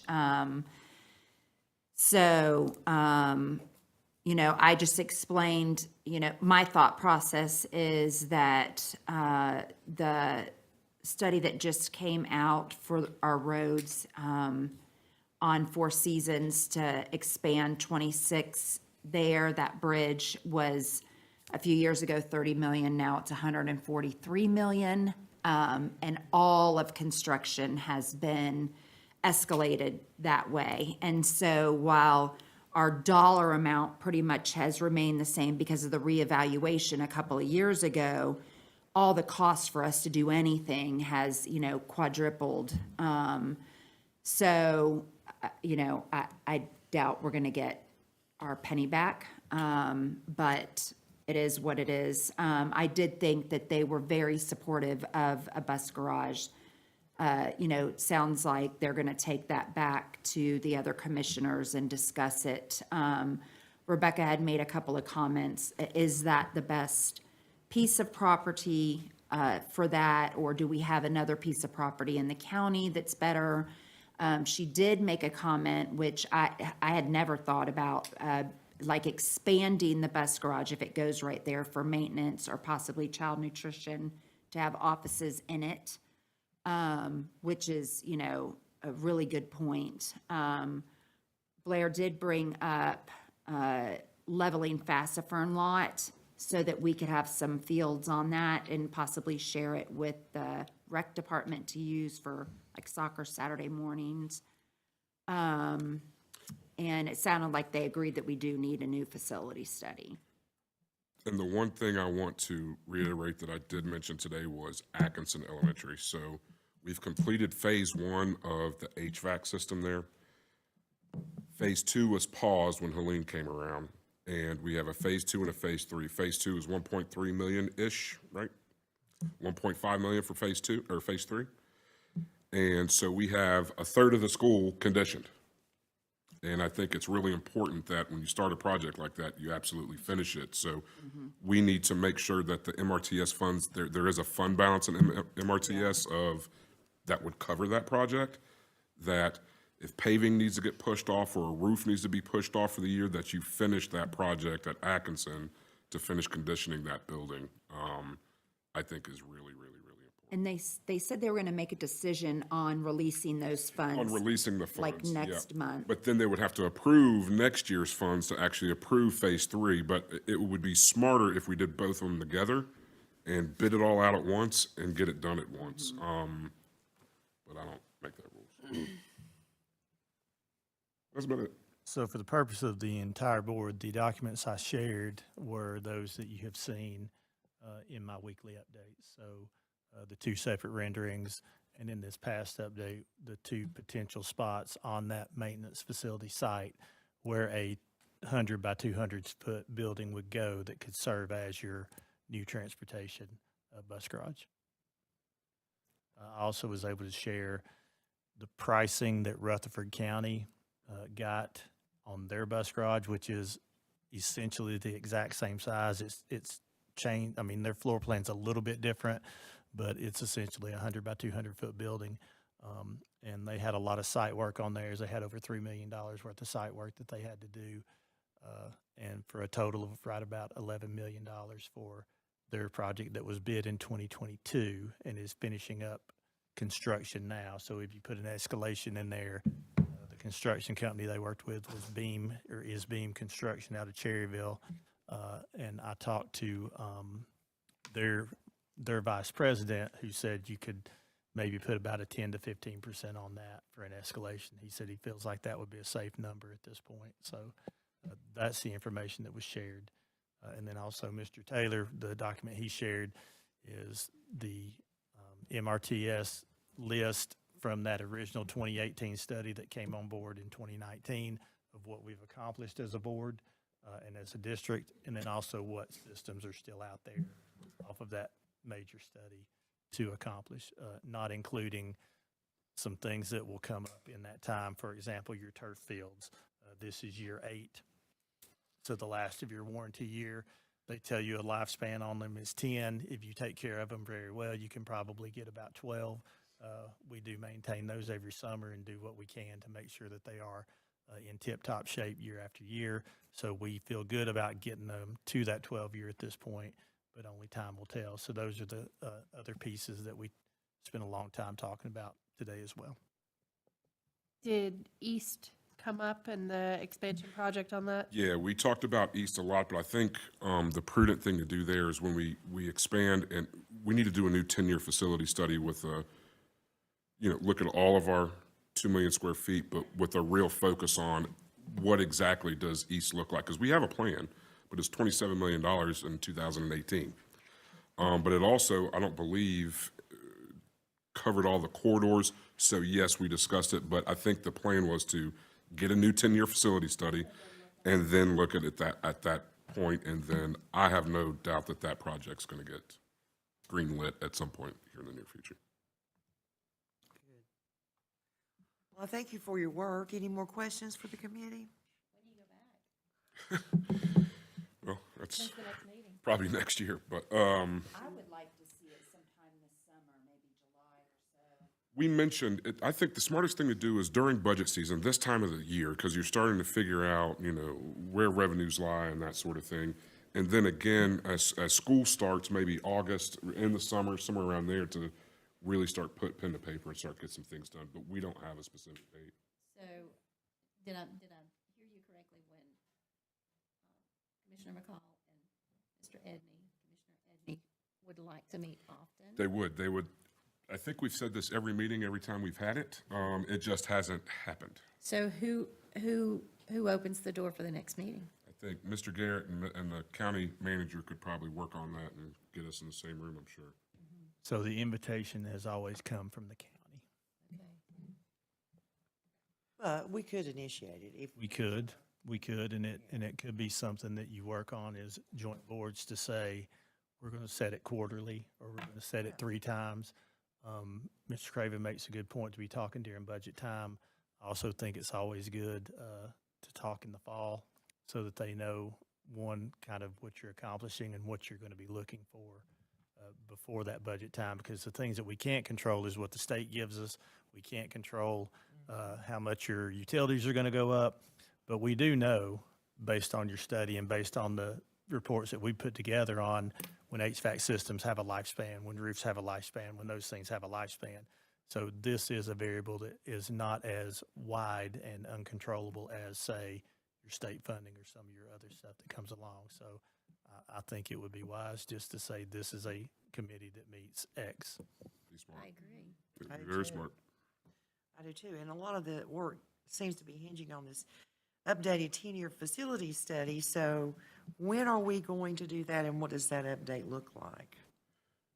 Or is that in our capital? Well, I think that's, again, something that Mr. Garrett should talk to John on. So the last time we did it, we took ownership of that project. We put it into our budget, and we owned that 10-year facility study. I think that's the smartest way to do it, personally. John kind of made mention, county manager made mention that him and his people would look at the pricing on our 10-year study.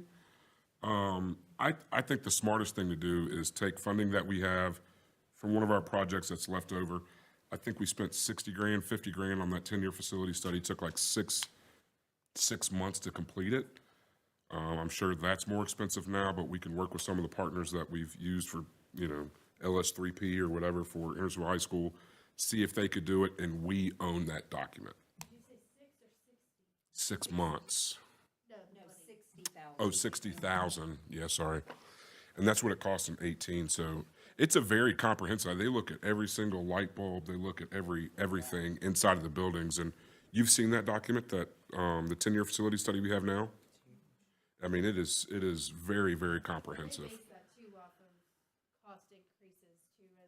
Yeah, so they put escalation in there, but as soon as we got it, I forget her name from Novus said, the cost escalation's already out of whack, is whatever. It's way off. It's way Yeah, off. as a board, if you would like to motion a directive to the administration to do an RFQ, or I'm sorry, an RFP, not an RFQ, an RFP. We could begin that process anytime. Do we have, Bernie, what is our fund balance currently sitting at? For a capital project, Yeah. we've got a couple $100,000 available in there. So we'd have, if it costs $100,000, we've got it in there to be able to cover something like this. All right. Well, I'd like a motion to, make a motion to direct staff to produce a RFP for a new 10-year facility study for all of Henderson County's capital needs. Second, Mrs. Holt, discussion? The only thing I would say is, let's go back to the folks who created our most recent one and see if They're closed. they're closed. They're not even, of Yeah. course. But Maggie works for LS3P Okay. now, And so. John Mitchell did say that, Yeah. you know. And there are lots of options out there. There are a lot of options. I would love to see if LS3P would bid on something like this, but if it's an RFP, it's an RFP process, but Novus went out of business soon thereafter. After they did our study. What does that say? I'm sure. Well, a lot of these folks are gonna wanna do this in hopes that you're going to pick them to do said project, right? That's kind of their goal. So when they do these studies, they look at companies in our area that cover these different types of projects and include that information. I think Novus brought, I could be wrong here, but I think they brought Vinoy on board to help with the pricing of various pieces of whatever projects. And that's how the numbers. Local costs. Yeah, I mean, you're getting a very 30,000-foot view. They're not going to the electrical subcontractors or the HVAC guys or whatever, but you are. I would like to see some better escalation numbers in there. Yeah, to match what we're dealing We with do right not now. need to, I mean, I know everything phases out in 3 to 5 years, but Right. this is a chunk of change to throw that document aside in 3 years. Yeah, I think the thing is, We got it. but we have used that document to do Yeah. every single project that we've looked at over the last 6 years, 7 years. I didn't mean like that, like the prices in the document. Sure. Weren't good. Yeah, no, that it was fantastic. The layout and the. And I would like to see a quicker turnaround in the RFQ or P or whatever. I think the hardest part was them getting into all of our schools. Well, you've got 2 million square feet. Yeah. But there's a motion and a second. I think we have to Got a approve motion and a it. second. We ready to take a vote? All those in favor? Aye. Aye. Opposed likewise? I'm a little reserved, but I'm just one vote, so. It's a lot of money. It is. It is. And that's why I think, Last one done? 18, and they gave it to us in 19. I think the turnaround time, we ought to. Well, that can be part of developed in the RFP. And also, Ms. Dale, if they come back at a price that you're not comfortable with. We don't have to approve the you don't have to accept RFP. anybody. Yeah, just because they submit, you We don't have to accept it. don't have to adopt any. No, ma'am, not at all. I don't think we'll know where to go in our facilities if we don't have this done again. I agree, it is a lot of money. I understand it's a very valuable document. Well, it's not really the only data, I guess, we have to use as a roadmap. Well, we have our systems that we keep up with. Right.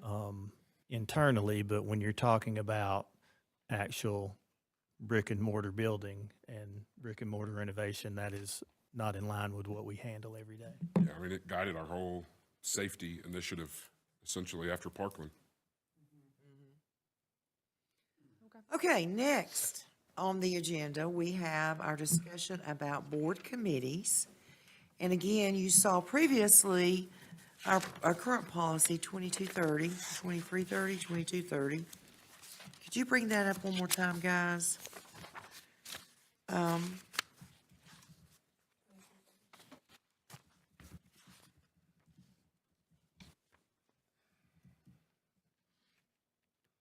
$22.30.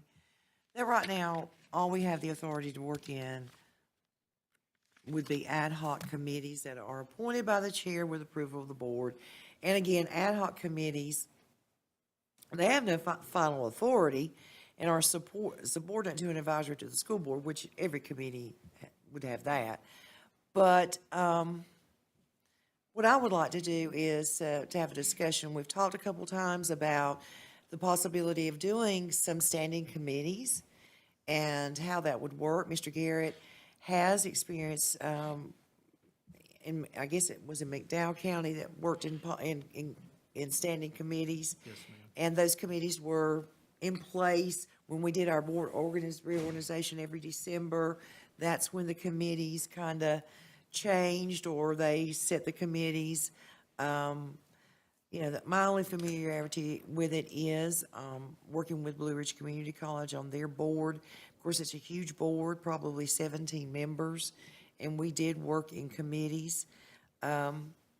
So I just wanted to have a discussion and see if there was any movement toward leaning any way. I think if we decide to work in committees, then of course we're going to have to revise our policy. And then secondly, determine what those committees are and what they look like and what their purpose would be. And then we would look at our interest. All of us would have to be interested in being on at least 2 committees, I would think. So with that said, I would just open the floor for discussion. What is your pleasure?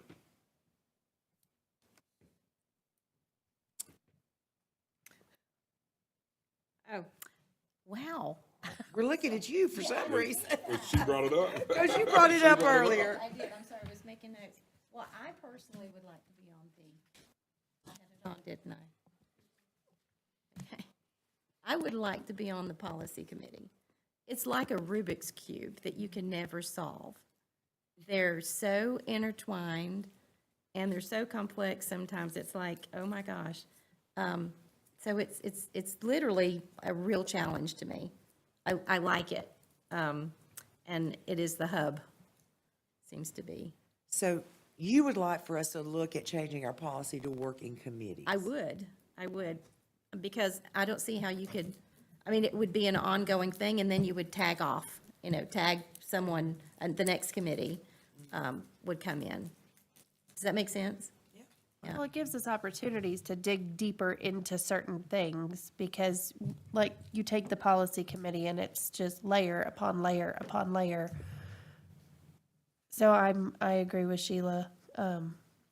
Having policy committees, looking at some of, the curriculum stuff and being able to be a part of, maybe looking into that a little deeper. You'd like to see us work? Yes, yes. Anybody else? I don't have a problem with us. I guess the first step would, we would need to have a policy on committees. I wouldn't have an issue with us having them. I think it would be a little difficult to have multiple where we all were on at least 2. I mean, I don't know how many topic committees there would need to be. Right. But I think there would be some that would come up along the way that I think it would be very appropriate. And I think we could make it work well. So I definitely wouldn't be against them. I think it'd be fine when needed. I don't know that, if we don't have something going on in particular, we don't,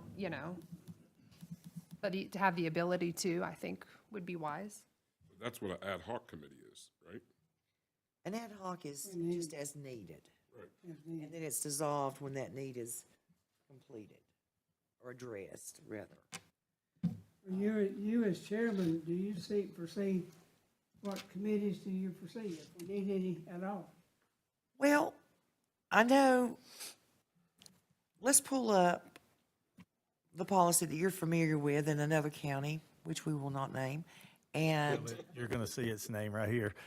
okay. But this is, so this is the same policy, 2230, in a county in the region, and they, if you notice, their A talks about standing committees. So I think your first thing is that you need to decide as a board if you want to work in standing committees or if you don't. And I think you're of a size that I could see either way being very beneficial. I think you've got a lot of 5-member boards that really would need a committee. You've got 9-member, an 11-member, and I think even a 13-member board. This is a 9-member board in this county. But if you'll see right down through here, their standing committees of the board are named in their policy: Building and Grounds, Personnel and Policy, Budget, Finance, and Curriculum. I can tell you in my 9 years in this county as superintendent, Buildings and Grounds met as needed as projects were being developed or being considered, or if there were some times, kind of like you're thinking about your MRTS funding, you would take that committee and they would actually go out and look at a site or look at, so for example, in building a new school, it was the Building and Grounds Committee who went and looked at potential sites in that feeder zone before ultimately deciding.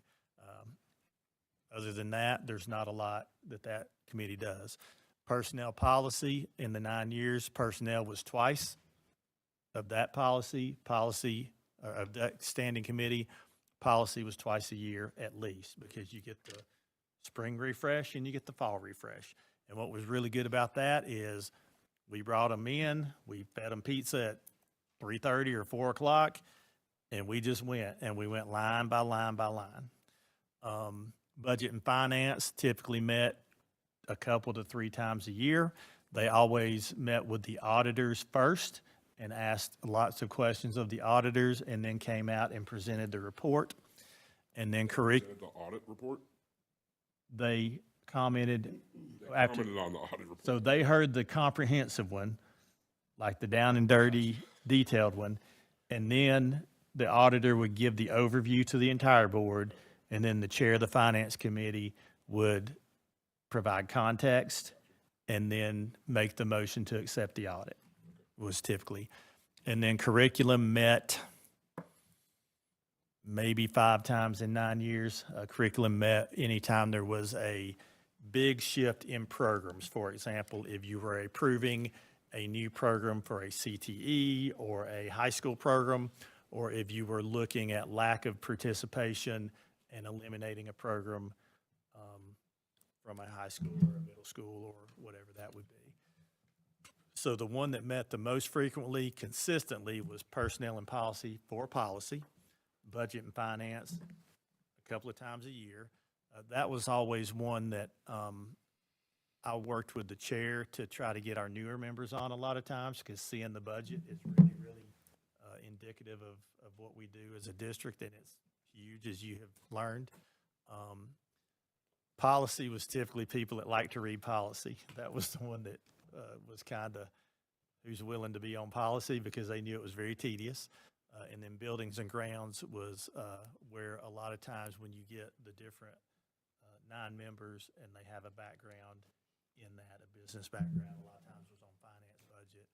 Somebody who worked in the trades sometimes was on the Building and Grounds. So it gave you a chance to take the collective 9 there or the collective 7 here, and the chair would match up kind of experience.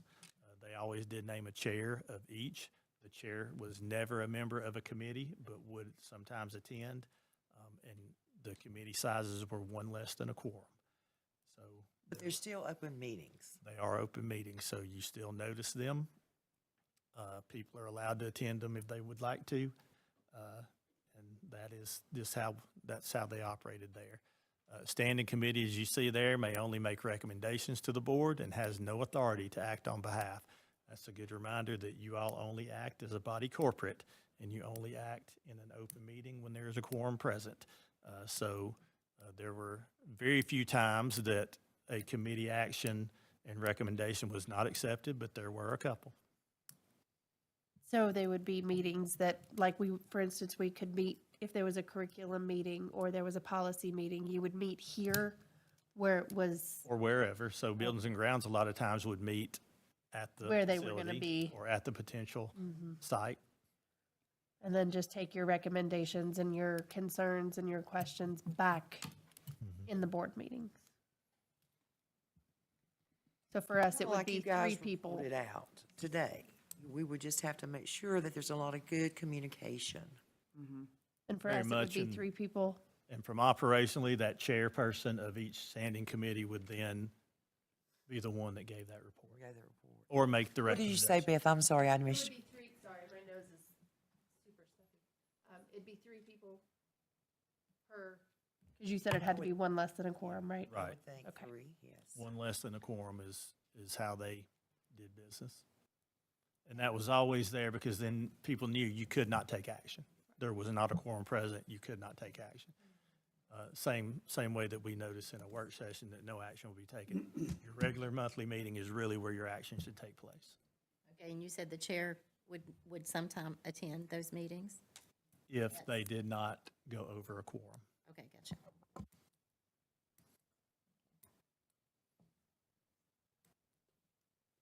So that is one opportunity if you wanted to have standing committees. I think the first thing is, as a group, do you want them and what would those purposes be? These are just 4 examples. I mean, you don't have to do these exact ones. This is not from the NCSBA at all. Those are just local that have been in place there for quite a long time. Would that be something we'd lay out like today in this meeting or something we would sit down during our like April? Work session. Our work session and figure all that out and. I think it's going to take us, first of all, asking Mr. Garrett and Mr. Taylor to come up with patterned after this, putting it in our language, and I would also like to see, as an aside, not necessarily part of the policy, but the purpose and the function of each of these committees. And also give us the opportunity, if we wanted to continue to have an ad hoc committee for anything, I don't think we take that away. No, I think If you notice on down there, they moved the ad hoc section. they moved it to the bottom, right. So can we ask our attorneys who sit on, how many school systems are you guys attorneys for? On a regular basis, about 20. How many of your school systems have standing committees? I will have to research that. And what I'd like to see is, are they all going with this model policy? Is that a model policy that we just didn't accept? It is pretty similar to the NCSBA model policy. What I'd like to also know is, are there other committees that other school systems are using effectively besides those 4 there, that we could potentially use or not? And I can research that and get it to you. I have seen some of these policies that have a bunch of committees, so a lot more. I don't think we need to get inundated. I just want to see what's out there. Like, Well, if we're going to yeah. do it, you might as well research it and see what's going on Exactly. before you make a decision. Exactly. But regardless of whether we do or don't do the standing committees, we could, because we have the ad hoc committee here, we could at any point put together a committee for curriculum or whatever purpose it just tends to be. So okay. Yeah. And that was our thinking when we went through, and Amy was here with me to go through this whole process, and we went through every single policy and we were adopting it. And that was a long time ago and a lot of policies, but I believe that was our thinking then, is that, hey, if there is a question, if there is something that come up, the chair can say, okay, I appoint you 3 to go and look at these policies in an ad hoc manner and not have it in a standing manner. And it gave you more freedom and flexibility than just having a standing committee, which sometimes was meeting just to meet. And I think that was is that Yes. kind of what you're correct. and that's, I mean, we debated this, I don't know, it was a lot of policies. But that's why we went with the ad hoc only. When it came up, we'd make a committee for it, here you go. You can, We could have some standing committees. that absolutely. basically cover. I mean, those pretty much cover a lot of our areas now. The standing committee, does that usually last a year, or is that? It lasts 1 year because the chair then reorganizes. So when you reorganize as a board and you elect your board officers, it is So the theoretically, chair. it'd be done in December. Yes, and it is the chair who, That's how the commissioners do it too. And you probably wouldn't start this until December, I would assume. that would be up to you as a board and what you adopted. Because you have to adopt the policy, you have to do it for second reading, I'd imagine. And for clarity, these standing committees did not have standing meetings. Gotcha. They knew. As needed as Yeah, well. they met as needed. So, but we knew in policy, for example, you get the 2 big updates, you get the fall and the spring update. Yeah, you're We didn't know if that was going to be meeting March or maybe April, depending on when they came out. Sometimes it was in September, sometimes it was in December, we always waited for that big policy dump to then meet. There are very few times that we met outside of those two, only as needed. Buildings and grounds, again, if you have a project, you are getting together some. If you don't have a project, there's not a whole lot going on. Budget and finance, so in order of frequency, personnel policy, policy side of that, budget, finance, buildings and grounds, and then curriculum. Curriculum typically was less than once a year, depending on what was up the year. Buildings and grounds would average maybe once a year, sometimes twice. Budget and finance was 2 to 3 times a year, and policy was 2 to 3 times a year. Okay. When Hendersonville was being built, did you have committees? We had a joint facility committee, and we met several times for that. We met much more frequently. It was also much more, yeah, that'd be a nice way to say that. Heated. It was Involved. very contentious during that time. So we were doing that for Edneyville. We were doing that for Hendersonville High School. We've done it for West, and pretty much every big project that's not on MRTS, we've met joint facility committee has been a part of that. And we used to meet with the city as well. Yeah. That was when it's Hendersonville, though, and Yeah. parking and. Yeah, yeah. So basically, we'd have to make a motion. We don't have to. Okay. We can leave things just as they are and appoint ad hoc committees as the need arises, like we've just done with the Joint Facilities Committee.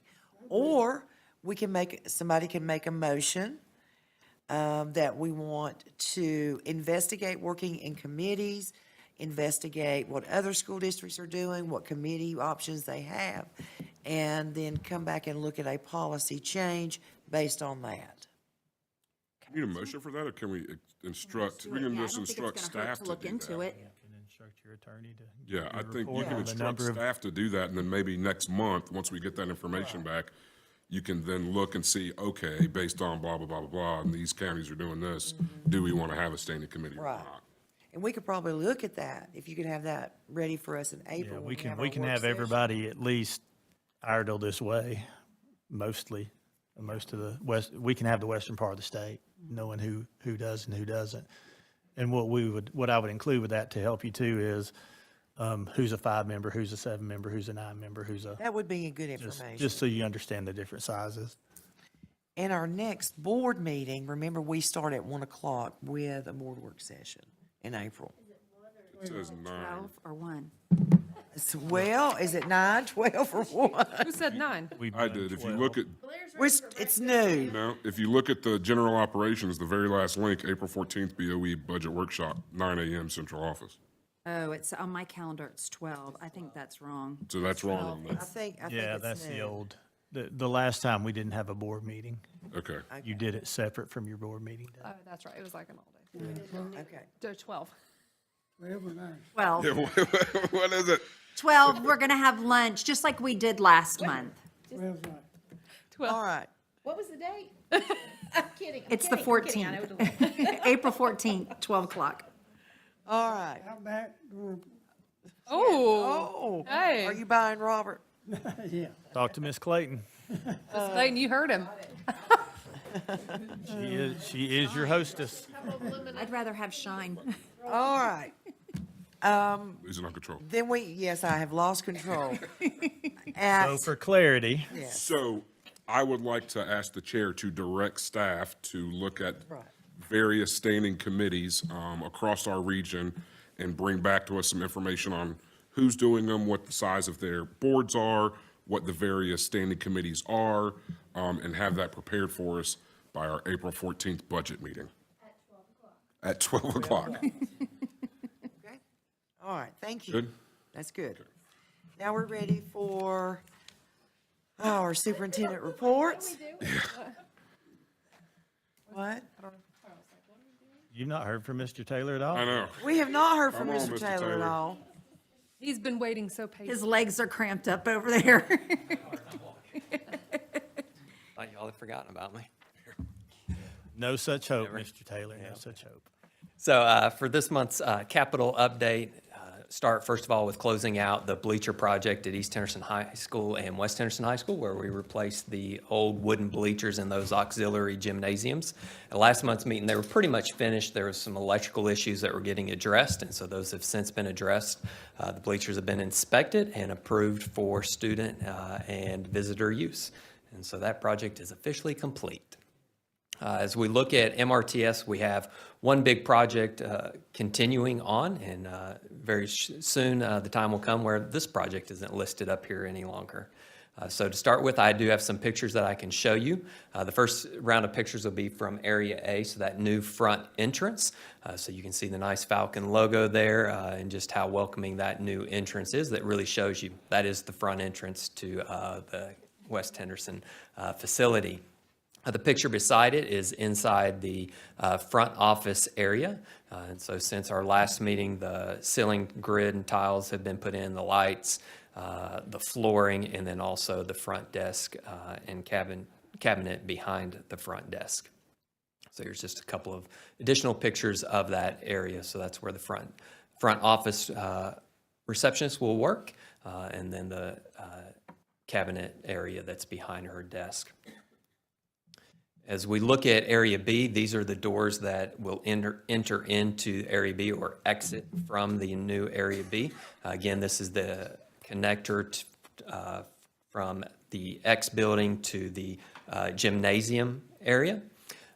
And so inside that area, I didn't get good pictures because the flooring work has not been finished in that area just yet. The ceiling, grid, tiles, lighting have all been installed, but again, the flooring work is what still needs to be finished. And then the picture beside that is Area C, where we have secured that area. It used to just be a back entrance area into that courtyard, so now it has a secure gate that allows egress, but during the school day, it is secure. The picture here with the doors? No, this one with the gate. The gate, that is back behind, yeah. Yes, Oh, okay. Okay. Okay. Nice. Yep.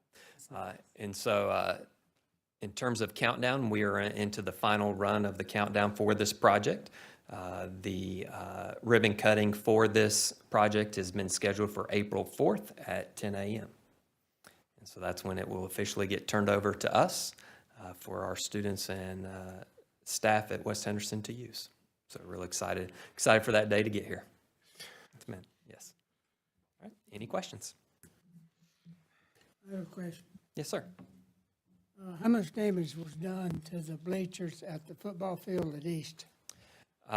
They have been rendered unusable on the visitor side, and so that's going to be a complete replacement for us. So at this time, we do have an engineer looking at it and getting that project designed for us so that we can start the process of putting that project out for bid to get those bleachers rebuilt. You're going to replace all of them? On the visitor side, yes, Yeah. we're going to have to replace all of them. Is that insurance covered? Insurance will cover part of it. Of course. Yes, based on the age and the condition of, yeah, based on the age and the condition of those bleachers, the insurance company prorates what they're going to cover in terms of the replacement, yeah. Were the funds ever released for Hendersonville Middle School's bleacher replacement?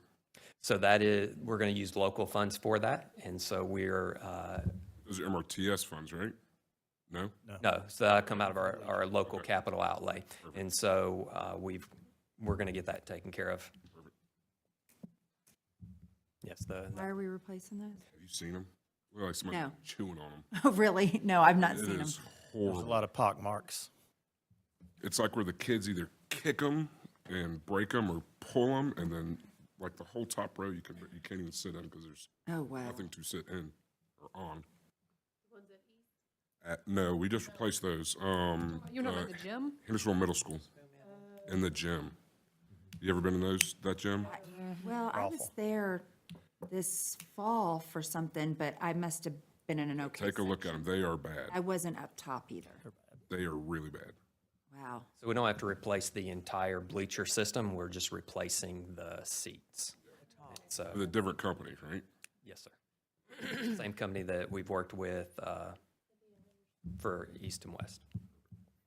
Nice. Wonderful. Thank you. Thank you, Mr. Taylor. Thank you. Mr. Sosha, financial statements. Who's even getting up for this one? Hopped up. Now that I know I'm recruiting committee members, I don't know.